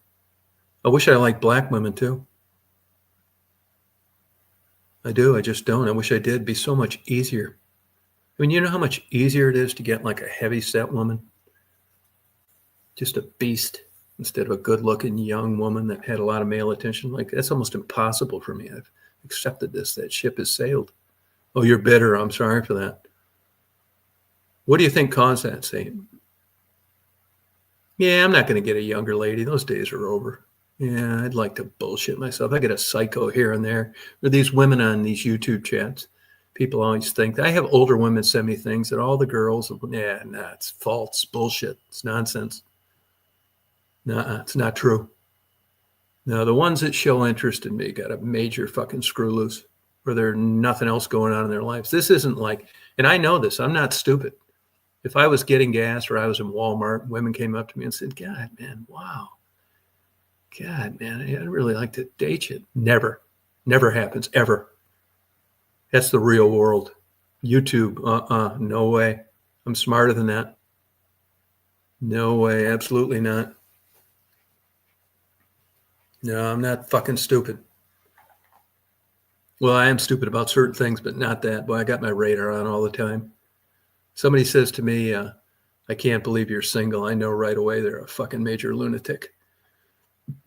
They've either got to be desperate, broke, fat, ugly, have an outstanding warrant. It's the way it is. I wish it wasn't, believe me. I could get a dark man. Oh, that's what Stephanie said. Stephanie and I, we're going to hook up one of these days. And she said that when she was in her 20s, she wanted to run her fingers through their long hair. Well, good thing we met at this stage of the game, because you weren't running your fingers through any long hair I had. Not at 25, you weren't. You'd had to catch me around 16 before it started to fall out. Better than me in an attempt. Yeah, it's a stupid game. No, I feel that's wrong. That's why, the guys that really knock down a lot of ass. I mean, these are guys banging 2 or 3 really good women at the same time. You got to be almost like, you don't have to be gay, but you have to be gay acting. The women seem to love this shit. No muscles, no biceps, don't lift weight. Alan Alda, Prince. I mean, that bodybuilding 9-inch dick shit's over. No, go ahead. Watch the video of Eminem wrestler. No, I can't stand that motherfucker. I haven't. I've heard of that, though. No, I know it. I just never liked Eminem. I'll tell you, look, when I go to a Mexican restaurant, I don't want to see white guys in the kitchen. When I'm at an Italian place, I don't want to see Polacks. When I'm at a Polish restaurant, I don't want to see Italians. When I'm getting sushi, I don't want to see Mexicans. I guess I am a racist. That's why it's Tex-Mex. It's hard to get a authentic Mexican. The white people bitch that it's too spicy. Over 30 and it's cuz. I don't want a crazy loser for a husband. Yeah. Well, that's another thing. Numbers don't lie. It's calculating gravitational pull and dick length and how big your shoes are and everything else. It also works with age and dating. If you think back, saying when you were young, like 16 to like 22, the sky was the limit for possible sexual trysts with attractive people. And then as you get older, I'm telling you, once you get out of the college range and get into your 30s, man, that's just like baseball averages. Your batting average goes way fucking down, unless you're just some super lucky fucker. That's why I think it'd be so easy to bang these older women, because they know at 55, they stand a better chance of winning the Mega Millions than finding a suitable man that can satisfy them sexually. And if you just like have all your arms and legs and some money, you're fucking home free. They've been drawing blanks for 2 decades. Yeah. Yeah, they're serious. They're just so desperate. I mean, they're going to be dead in 15 years probably. They are so desperate for like a decent guy, and they've just, even before they ever cross paths with you, they had 20 years of fucking losers. The pile of suitable candidates is 0. I mean, when you get this age, there's a lot of baggage or none. And where there's none, it's even a bigger question. Yeah. But at this stage, like stepchildren, fuck that. Step-grandchildren, worse. Ex-husbands. Oh, God. Just want to kill myself thinking about it. Oh, the lumberjack look. Oh, okay. Fit women. Yeah, me too. I like fit women too. Yeah. And the real smart ones as they age. I mean, that's why do you think the beauty industry is so prevalent? I mean, these women, if they knew, if there was a skin cream a 60-year-old woman could put out on her face and get young, attractive guys that were interested in her, she'd pay fucking $10,000 for a 2-ounce jar. She's been slopping this shit on her face with a paintbrush for the last 10 years. Oh, same to you, Callie. And she can't cast that net. And that's exactly what you're doing. It's figurative. You're casting a net. You're out there, you're seeing what you can get. It is. No, you're right about that saying. Yeah. It's 21. Wow, Needy. Now, Needy is over in Germany, I think. Needy, how old are you? And you can tell by these profiles. Hey, Penny, you can tell by these profiles. Hey, I want to ask you, women, could you please, if some people say, well, what, if you wanted a Christmas gift for me, what would it be? Well, I'll tell you what. How about knocking off the fucking fake avatars? How about some recent fucking pictures? I mean, all us guys, even the happily married ones like Jeff, Virginia Woolf, we want to see what you women look like. We're tired of lying about it. Saint, put a real picture. We want to see what you guys look like. Even Jeff is a man that's committed to his wife. He needs some new jacking off material. He won't admit that. He didn't say it. I did. So please forgive me. No, we want to see. Of course, we see her boyfriend is 21. Now, I don't know if that's a real picture or not, but Needy. But I see like Needy's avatar, and I think, oh yeah, not bad. You ain't kidding. Saint, you look like you're looking through a fucking peephole. What's going on there? 34. Way to go, Needy. Boy, I bet. How do you get that smile off your boyfriend's face? That lucky son of a bitch. God, man, when I would have loved a 34-year-old girlfriend when I was 21. You're heading into your prime years, babe. Your hormones are going to be at all-time highs. Take advantage of them. You'll regret not having these days live forever. Now you know why the world, it's survival of the species, it's evolution that guarantees a population, even if kids are conceived accidentally. It just draws everybody together. And then when you get this age, it's like, fuck, what's left? This is like a squirrel without teeth. I mean, why even fucking bother? And I ask myself that. Why am I even bothering? Good question. I mean, I got to take fucking Viagra? Yeah. I'll tell you where I'm not going to have to take Viagra, though. If I go to Thailand, I'll leave it home. I don't need it. Years fly by. Callie knows that. Callie was older before she got married. Then that fucking light bulb came on one day. Callie looked around. It's empirical observation. She saw all the women her age that didn't get married and where they were. And Callie looked in that mirror like a female hen pheasant and fluffed up those feathers and said to herself, it's time to get busy. And she cast that nest and never takers. Callie got lucky with the genes. I mean, she still looks pretty good. You'd be the beauty of the year on a dating site at your age, Callie. You have no competition. No teeth. It's a fetish now. Good for you. Yeah, it sounds like you ought to move to Appalachia. Yeah, no teeth. Yeah, I agree, Saint. Yeah. But I wonder if it's going downhill because we know so much more. We're privy to things that have been around since day one. I think the same with like the gay shit. I bet they were gay, lesbian, gay cavemen. They just, get their head fucking bashed in if you told anybody. Now you get your own bathroom. Things have changed. I don't have a problem with that.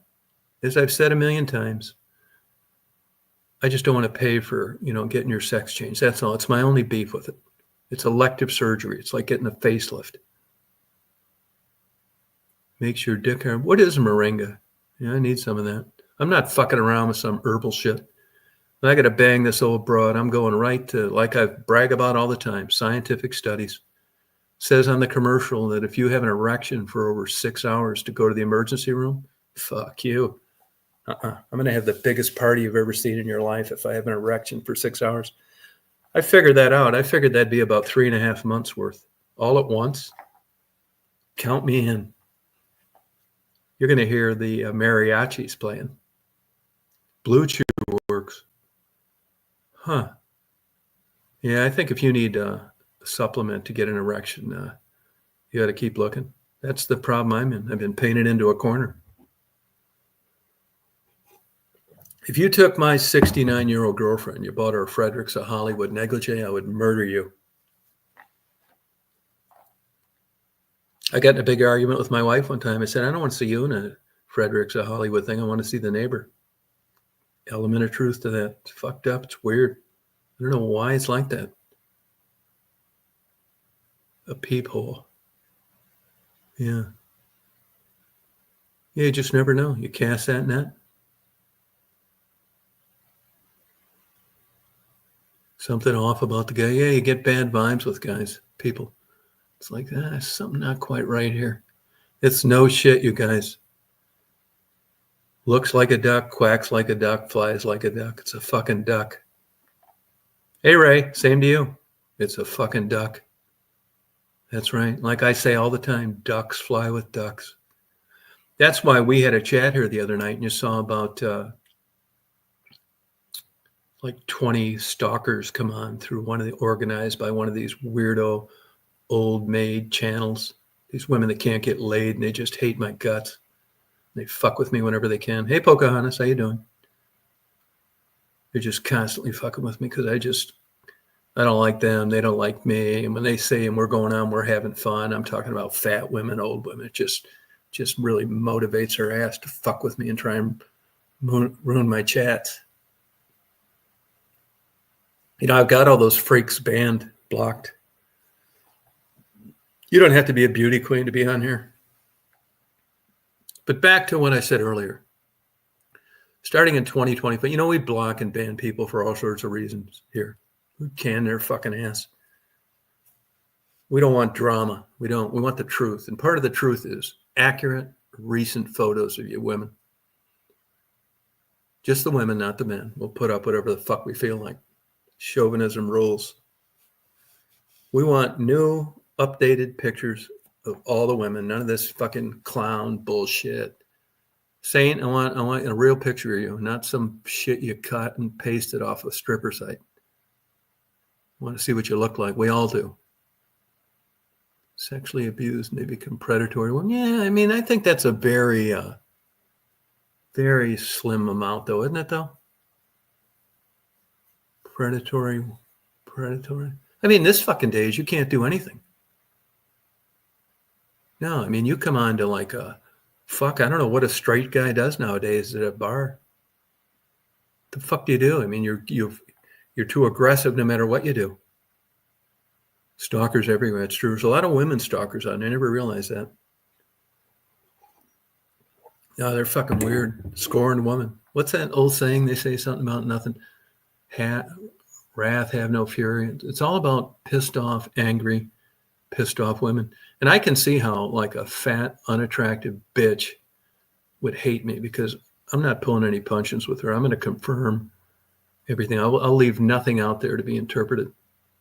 I'm going to fortify why no one's interested. Yeah, and it's true. I mean, man, you guys know what I'm talking about out there. You just know that you're going to, you just somehow find a way to not hang around unattractive women. Good looking one. Go out there, and if you're good looking, you have a good body, and you get a flat tire, you'll create a car accident. People trying to pull over too. Help. And I will admit that it's the in-between I struggle with. The big fat woman that'll never get the jack out of the back. I'll pull over for her too. I'll change her tire too. It's out of guilt, though, not out of lust. It's a big difference. Now, what difference does it make? Because they're both getting their tire changed. I know. It's the in-between where it gets dicey. Older women maybe are saying, oh, I did too. I thought that too. Yeah, I disproved that myth pretty early on. Yeah. No, that's a young guy's thinking. It's not true. Just because you're an older woman, you could be the worst sex in the world. I said all along, I'll hang my hat on this. I think good sex partners, at least as far as my perspective as a man for a woman, they're born that way. Like a Tracy Lords. I had one of those in Michigan, 30 years younger. I know I'm bragging. What a monster, man. I mean, every porno movie looks like bullshit compared to her. And what's she do for a living? School teacher. What a fucking animal. They got to come from they got to be a little off the really good sex, the really super shit. You know? I mean, I thought of older women. It's like, even like when I was 40, it's like, man, where have you been? No wonder you don't have a boyfriend. I mean, this sucks. And then you click on Pornhub. Like that Cox. Well, Courtney Cox. Courtney Cox, is it? I always get the name wrong. Older, attractive MILF. That's what I'm looking to date, something like that. What the fuck is her name? I mean, I don't really find her attractive, but boy, she sure makes up for it in the shit she does. The fuck is her name? Let me look on this. I'll tell you. You guys can look on this. I'm going to give you women out there that are single and you just can't seem to get it together with a man. I'm here to help. I'm going to tell you this is what guys want. Now, I don't find her attractive, but this is the kind of shit all guys dream about. Is this suitable for most advertisers? Let's see. What is her name? I never remember. For some reason, I always fuck the last name up. I'll do it. What is her? Serenity Cox. That's your homework assignment on this beautiful Christmas day. Serenity Cox. Serenity. Separate word, Cox. Yeah. Not Cocks, Callie. You dirty girl. Now, to me, I don't find her at all attractive. But that, if you women are out there and you're struggling, you're trying to enhance your relationship with your loved one, you're lusting for the UPS man, and you want to really rock his world, no bullshit. None of this horse shit you read in these female magazines, Vanity Fair, or you watch those fucking lesbians on The View tell you about. That's all bullshit. If you want to look, if you want to really see firsthand, you'll have to wait till hubby's not looking. Just go on and look her up on Pornhub. That's what guys want. Summer 42, wasn't that great? Absolutely right. Oh, fucking A. Oh, yeah. Look it up. You guys should be thanking me if you don't ever accuse me of not giving a virtual Christmas present to all the women out there that just struggle with these things. They don't know what to believe. They'll read some bullshit. Their Jewish psychiatrist tells them it's about the inner love. It has nothing to do with the physical characteristics of big giant cock. It's how they treat you. Are they making the world better? That's all fucking bullshit. If you want to know what men want, and I'm speaking for everybody here, that's right. I'll put my head on the chopping block. You look her up. Look her up. Serenity Cox on Pornhub. That's what guys want. And now don't put this kind of pressure on your husband or your boyfriend or your loved one. Do not put this pressure on him and show him this shit and ask him why he's trying to hide a giant hard-on if he likes this or not, because I'll answer for him. Fuck yeah, he likes it. This is what guys want. Yeah, absolutely right. Oh, Elena Koshka? Oh, I will. Thank you. I'll write that down. This is what guys want. Scrap all this bullshit you bought into. And if you're single and you can't seem to hold a guy, this video is going to help you. This is what guys really want. I mean, I had one of those. Here's where you get fucked up. And this is a mental problem in and of itself. And any help I'm appreciative of. And that is that I've had a couple of people like that. And I got sick of them. You know why? This is how fucked up it gets. This is the mind and the lower levels you can experience when you're like me. I got sick of it. I got tired of it. And they didn't know anything about poetry or classical music. They weren't well read. They'd embarrass the fuck out of you at a social outing. I actually started considering that shit instead of the fantastic, unbelievable, world-class, balls-out sex. I got bored. And here's how I know I fucked it up. And I've done this more than once. I'll look back on like some videos we made. Now, thank you, stupid motherfucker. Why weren't you doing 2 or 3 of these a day? Why don't you have fucking thousands of them instead of 3? This is where men's minds, you get tired of it. You can't have it both ways. So it's a constant juggling act of, I joke about this all the time, J-Bo. I'd love J-Bo as my girlfriend. And if a blue-eyed, blonde-haired, 19-year-old Scandinavian stripper came over and blew me once or twice a week, I would have the best of both worlds. It doesn't work that way. I'm sad to say, which circles back to everybody compromises. Everybody compromises. You know, if I'm out, like, say I get tricked into a holiday party and I got to go someplace and we're socializing and we're talking, we're discussing literature, science, or whatever. It's very fun. It's a good time. You want them to leave, right? It's a good time. You're having what would be considered rich conversation. They're knowledgeable, they're witty, you're kind of flirting around. And then the sex just fucking sucks. But the sex, I mean, that's very a small part of your life, but it's so damn important when you bit the poison apple of what's really good. You could skip the lesbian thing, but doing something with another woman for a significant man does not make you a lesbian. Yeah, well, you wouldn't be. See, and here's another thing too. And I'll tell you another thing, Saint. I bet you're not into porn. You just don't like it. So, it's like the Jesus story and the taxi cab driver. If the taxi cab driver picks up somebody and says, I'm going to introduce you to Jesus, the believer doesn't want to go. He doesn't need any convincing. The person that doesn't believe, you could take him anywhere you want it, and they're not going to believe that either. So you're not, yeah, she looks kind of plain, but I think that's the success to that channel. She looks like a typical middle-class housewife. No, I told you, I don't think she's attractive. Hey, Detroit, good to see you too. Happy holidays. Yeah, I think you're right about that. I think there's an element of truth to that. Submissive. Yeah, I think that's submissive. Yeah. Yeah, no, I agree. No, she doesn't do a thing for me. But what she does with what she has is like A+.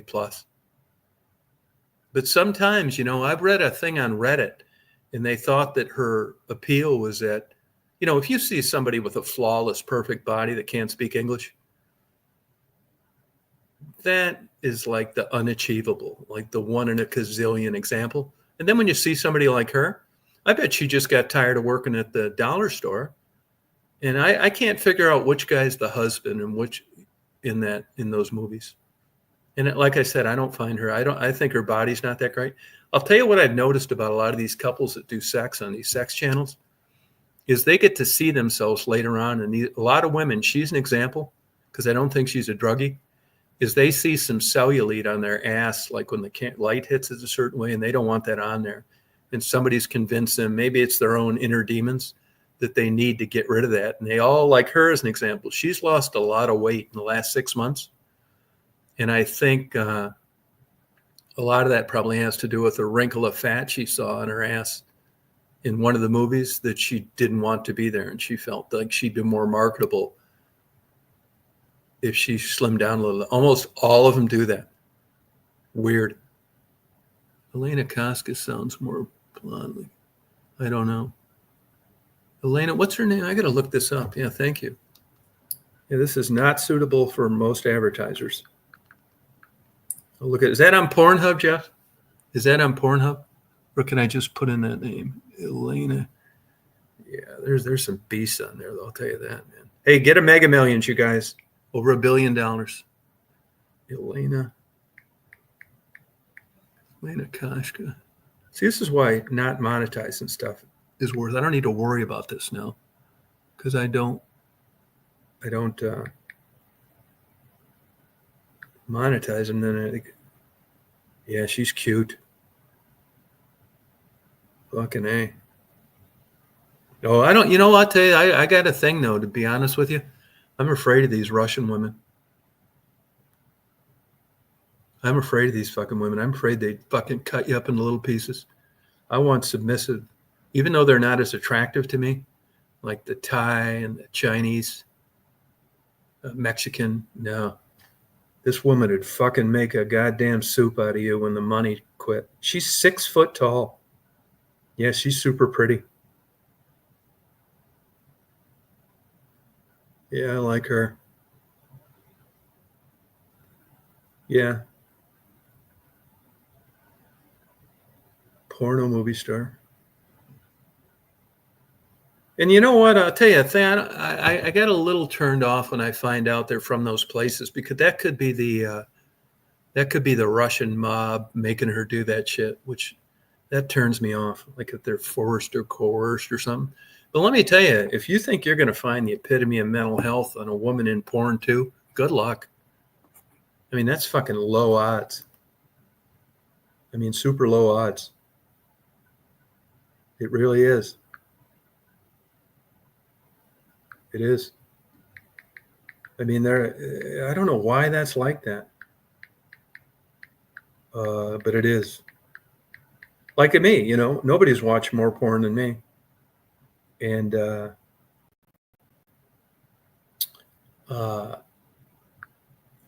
I don't think I'd be interested in meeting a woman that liked it as much as I do. I think it's weird. So crazy. I don't know why I think that way, but I do. It's fucked up. Crazy. Too thin. And you shouldn't compare yourself to somebody else. You should just chart your own course. Aurora Kuda, is that a Russian too? She needs a little weight, yeah. But see, this is all personal opinion. But Saint, people say, well, she's kind of plain. Yeah, here's another thing too. The people that just poo-poo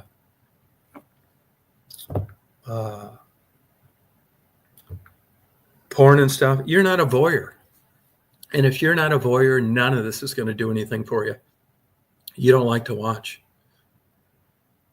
Yeah, and most women don't. It's the old adage, not what you look like, it's what you whisper in their ear. There's an element of truth to that. The female brain works differently than the male brain. And they're not like visual. I have never in my whole life, unfortunately, I hate to tell you this, but I've never met a woman that went out of her way to watch porn by herself when no guy was around. God damn it. It's disappointing. I wish, but be careful what you wish for. Yeah, that's true. I've learned that too. I don't want women to start liking porn because there's going to be a price to pay for that. And I'm not sure what it is. Probably getting murdered in your sleep. I don't know. I like it just the way it is. I'd like to navigate that landmine full of impossibilities of it never happening. I'm going to go to my grave looking for something that doesn't exist. Just like the animal that can't find something to eat on the animal planet. They got like a day to live and then they go to a commercial. I'm going to be that way with regard to the way I look at this sexual shit. It's just a fucking illusion. It's like a magic trick that never goes away. It's what you go to psychiatrists for. I've been to psychiatrists before and said, look, motherfucker, here's $1,000 goddamn dollar bonus to get me away from this damn bitch. She's nuts. I keep going back. She's crazy. But the sex is like fucking unbelievable. She's not good at any other aspect of a relationship. I was reading about women in porn. No, women enjoy watching cartoon porn. Yeah. No, that's the same thing. That's the same thing. I knew a guy that ran a porno movie thing, and they rented movies too. Deja Vu up in Ypsilanti, Michigan. And they had a whole shelf of fat women. I say all the time too, I have fat women friends. I do. I haven't talked to them about 25 years. But back to my point. They had a whole shelf of fat women in porn. And I looked in there and I'm looking at there and I'm thinking to myself, who in the fuck is renting this? And as it turns out, you know who? Bachelor parties. They get drunk and laugh, which is kind of sad, but it made sense. I'm talking about white guys. Black guys, don't watch that fat white girl ass porn till they pass out. It's a different way of looking at things. They like that big old huge. That's why those Kardashians. Fucking weirdos. What is fat for me? I'm talking about 300, that kind of shit. You'd have to sew 3 bathing suits together. You don't have to be perfect. God, I'm not perfect, but just I'm not really like that. I think there's a lot of good. I like nice skin.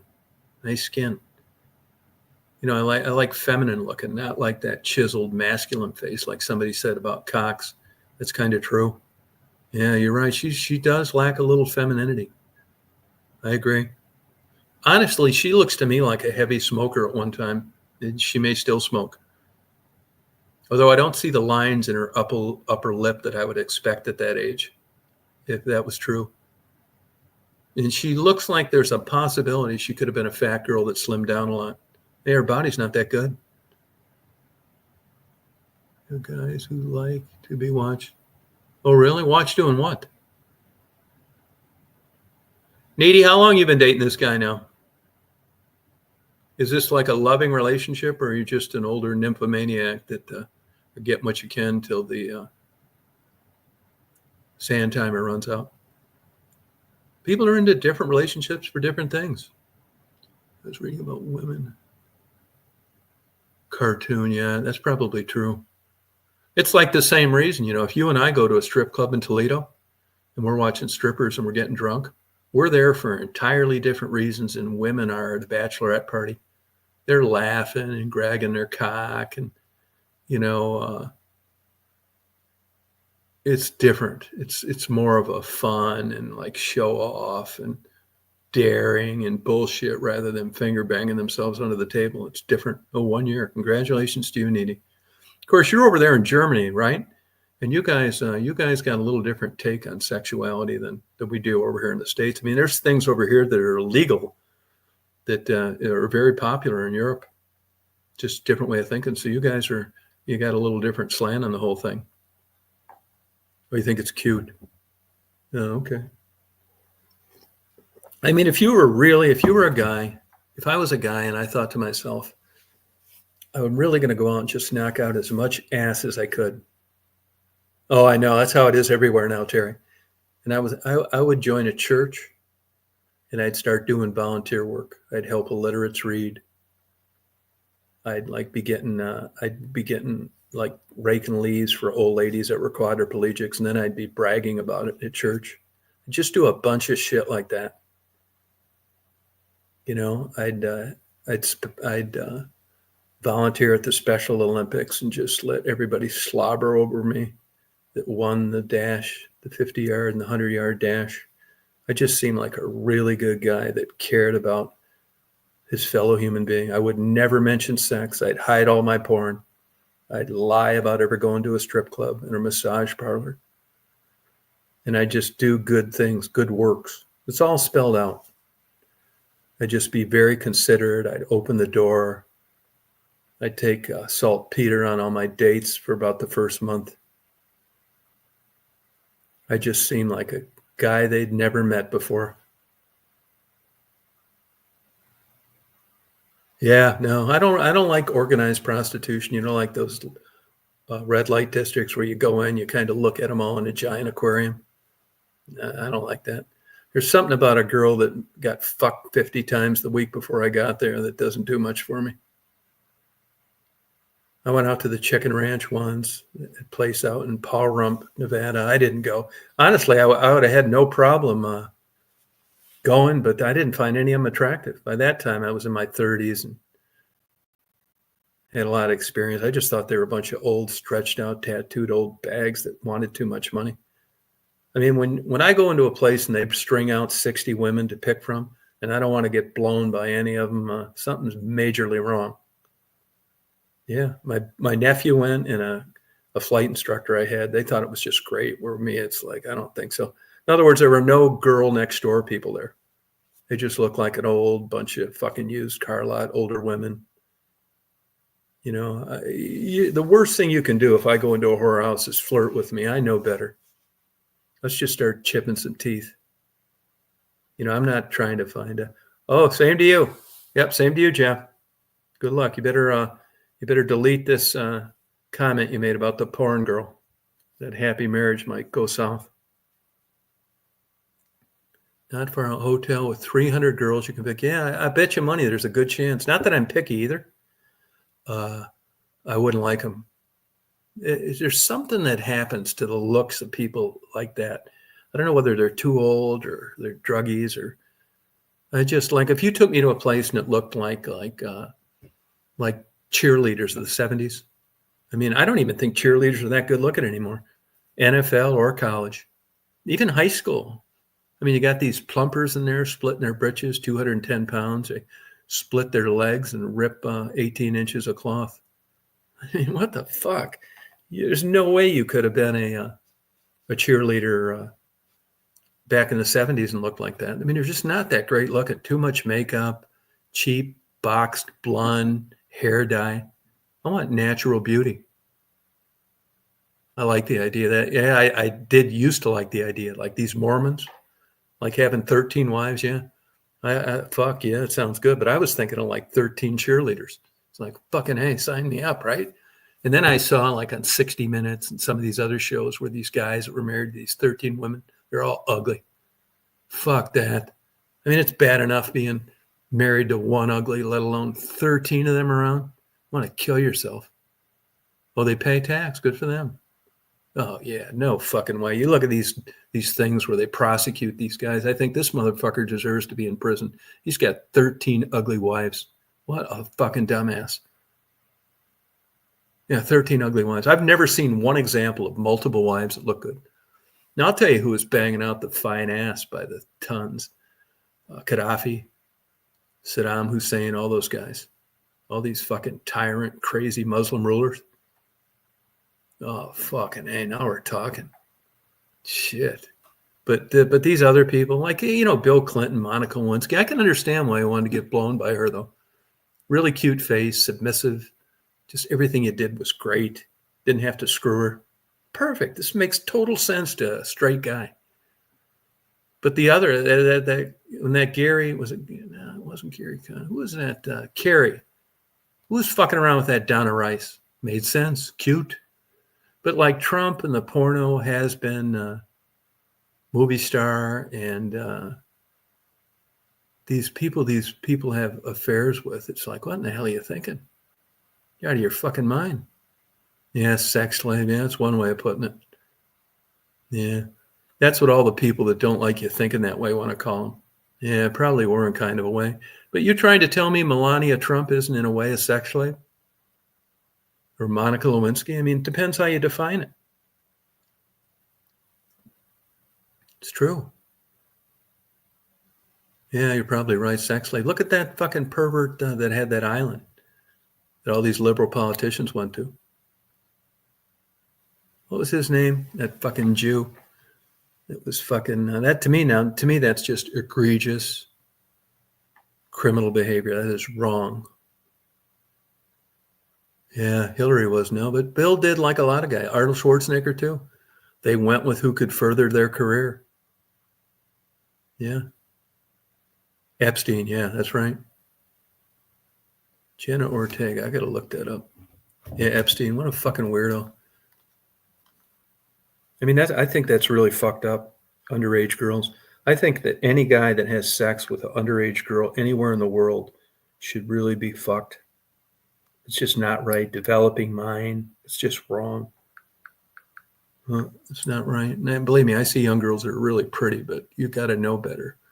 It's a big difference, man. They're innocent, like victims. I believe this. Jenna Ortega, I got to check this out. This fucking goddamn Google fucking texting thing is pissing me the fuck off. Does anybody out there lost their Verizon texting ability? And got a suitable texting application? It fucking sucks. Yeah, Jenna Ortega, she's cute. Yeah, not that great though. I mean, I think she's cute, but I can't really find any. I struggle to find women that really light the old fire, like the old days. Yeah, it's sickening. Ray's a total old lech.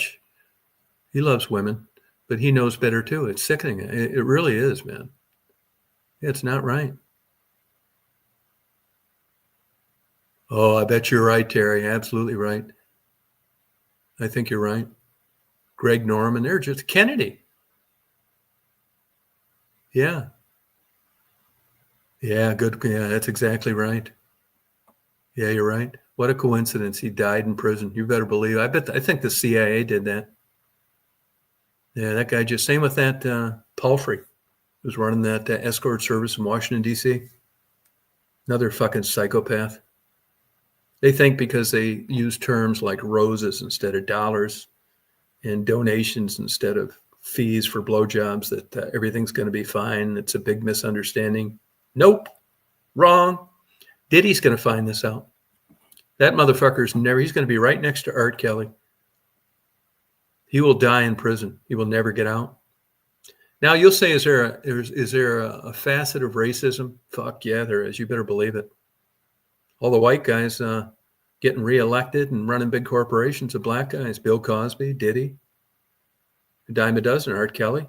Fuck yeah, they found a way to put them away for good, didn't they? There's an element of truth to that. Yeah, really. I don't hate to admit it. It's true. Yeah, they want a good example of him though. They're gonna make sure all the sheets are hidden, and when you try and hang yourself off the coat rack, it collapses. They want to keep him alive. Yeah, it's just nuts. It's the same thing I always say. Leave the trap open. Leave the trap open. Yeah, personality does matter. I agree with you. Yep, personality matters. Jenna Ortega. I just really can't. I wish I could give you some good examples. I can't. Taylor Swift. Oh my God, there's something really off there.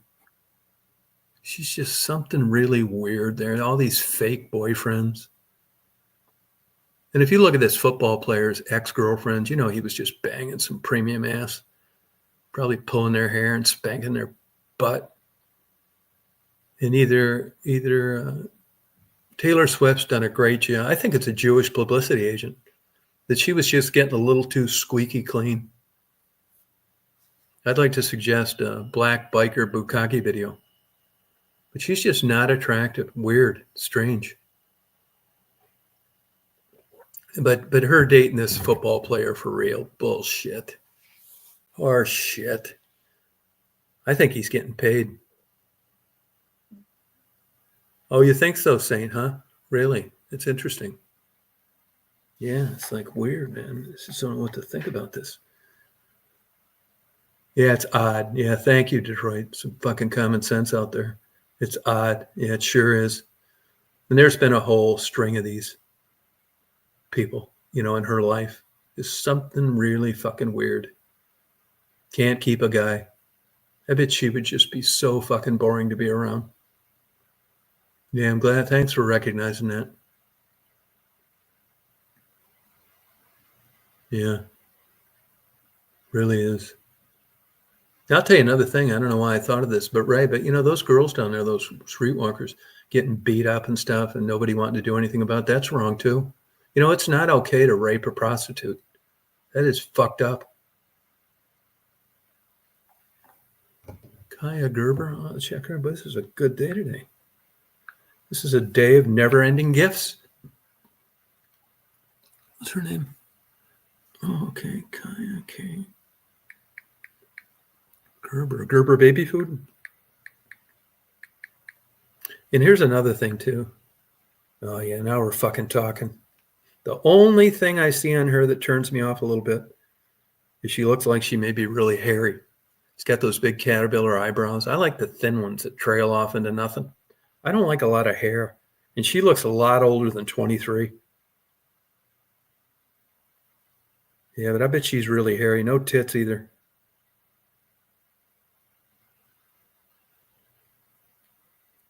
Kara Gerber.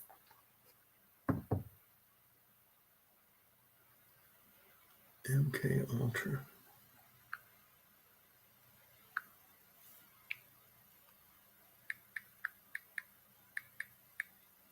See, now you guys know why I don't, the fuck is that MK Ultra? Why I don't monetize these things. Then they would hang me by the fucking balls if I did that on these chats. They'd set me up just perfect. I'd check all the shit.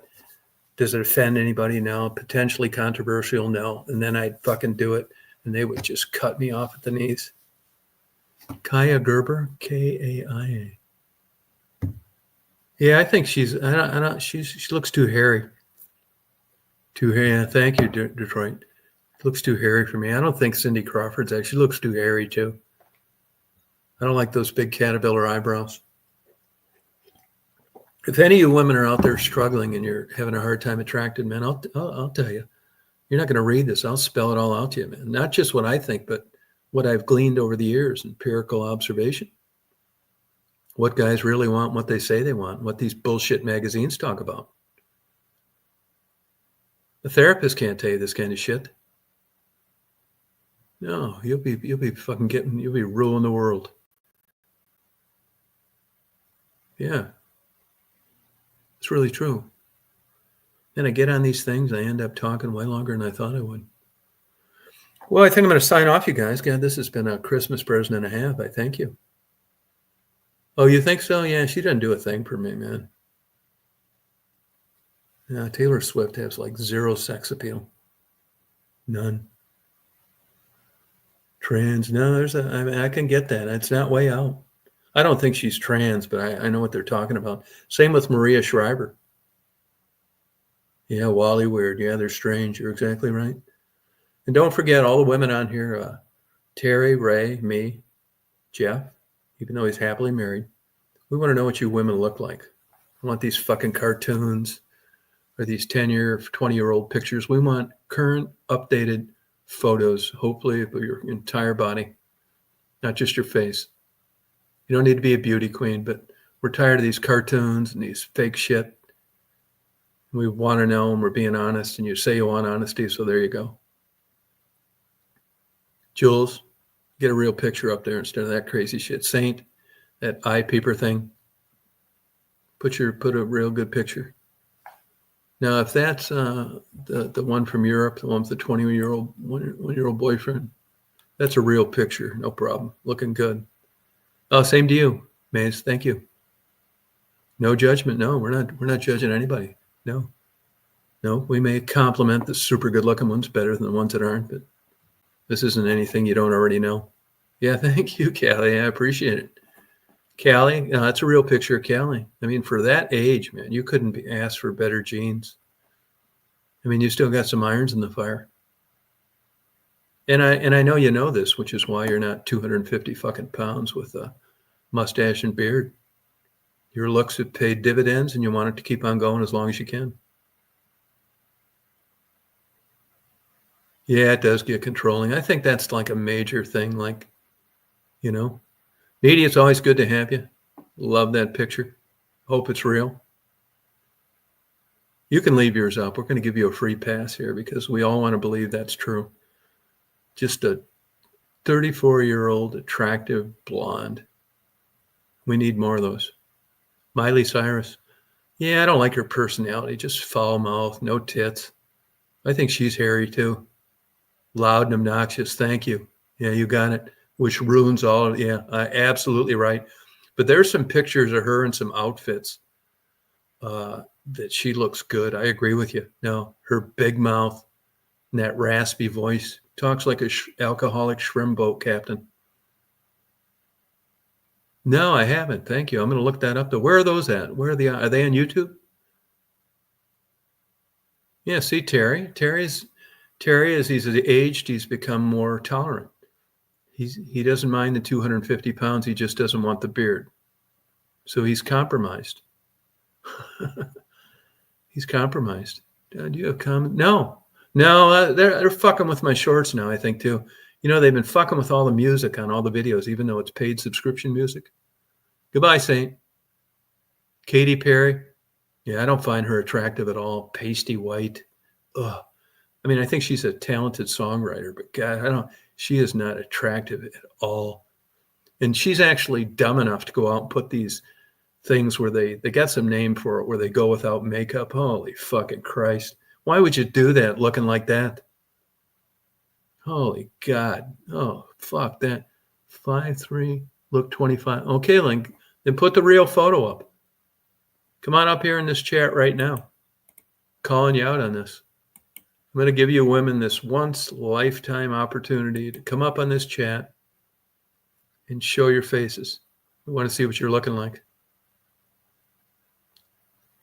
Very private lady. Yeah, fuck that. Yeah, well, take it away for just this next 5 minutes. I know Ray's thinking about it. Terry wants to know it. No, I don't know why they're doing that on the shorts. A lot of people complained about that. I mean, they fuck me every way possible, so nothing surprises me. They've even stooped so low as to be fucking with me on music that I paid for to not be fucked with. Yeah, I got to go in when I put up these moon videos and shit, and argue and appeal and all this fucking bullshit. Yeah. No comment. I see a comment. Well, yeah, I don't fucking know, Terry. It's weird. I wrote the fuckers a thing about it too. Oh, thank you, Mace. Happy. Are you out on the road right now? Are you driving right now? You long distance? What do you got in the back of that thing? And is the money out of trucking now? Is it over now? I bet you're at your break. You got to take that mandatory rest, don't you? I think truck driving would be cool. You could like check out the places you go more. But it's like the time off when you got to shut down. What do you do? Just sit there and jack off to porn for 12 hours? Maybe I will be a truck driver. The big mouth. Yeah. No, thank you, Jules. Very good. I agree. Same to you, Saint. Come on up here. Let's see. We want to make sure you're not a Dick the Bruiser trans truck driver getting off. Because you know what draws men in, and it's good-looking, attractive women, the way they describe themselves. We want to do a verification. You know, just like they do with credit cards, only this is looks, vanity. We want to make sure that you're the real deal. Oh, Merry Christmas to you, too. Truck driver. Oh, anytime. Yeah, appreciate it. Congratulations on hitting rock bottom coming on here on Christmas. Need to bust out your goddamn antidepressants after listening to me. I don't take this, I don't consider this advice. This is ranting. Party sounds good to me, MFR. Truck drinking in the 90s. Yeah, no, that's what I've heard too. All the money. Yeah, regulations. Fucking nightmare. That was one reason to vote for Trump right then and there. Get rid of these fucking regulations, man. Goddamn bird building a nest has more rights than you do. Fuck that. Tired of it. I got a lot of shit too from people kicking off liberal moderators. Hey, I told you you're going to get the truth. Must be vetted. Terry brings up a good point. Yeah. We don't want a bunch of fake attractive women on here. Sophia is probably another hair. Yeah, I don't like hair on women. Oh, God. So weird. Yeah, accent. Thank you, Jules. Jules, are you a guy or a girl? I thought you were. Are you a guy or girl? I'm not sure here. I think Stephanie said, if you have a wrench now, you can't comment on Tom's shorts. Oh, really? Oh, thank you. I didn't know that. Boy, that's interesting. Mixed gas today, you are going to be, well, I can't do it on because I'm not on YouTube. But when I do one on YouTube, you're going to be promoted to the highest level of internet integrity there is. You're going to be made a moderator. Oh, hey, Mike, how you doing? Oh, cool. What happened to your old name? Did they fuck with you? Did you get it blocked or something? Some trans stole it? Oh, if you have a wrench now, you can't commit. Oh, thank you for telling me that. That may have something to do with it. Huh. Yeah, I wouldn't fucking doubt it. I mean, why not? I mean, more ways than one to skin a cat. Well, you guys have a good day today. It's a good time. Might come on later tonight. I'm going to knock out a couple chapters of this book. Take a little break. Fuck around. Knock up a couple more chapters. Fuck around. So maybe I'll come on tonight if you guys like to have a chat. I don't want to call this a warning, a threat, nothing, but going into 2025, the women, you have to put up-to-date, full-body photos of yourself. Chauvinism is not dead. Not here. Oh, Santa Rosa to Modesto, California. Gary Condit. Remember when that girl came up missing? Gary Condit. What are you hauling, vegetables? Oh, Bakersfield, the home of the onion fields. Joseph Wapach, Truman Capote. Oh, cool. Good for you. That's interesting. I'll have to. Do you upload videos of your truck driving? I think they're interesting. Good night, Mixed Gas. Good day. Oh, good. Well, appreciate you coming on. Thank you. It's good to have you. Modesto, yeah. Big agricultural area. Bakersfield. Do you smell the onions?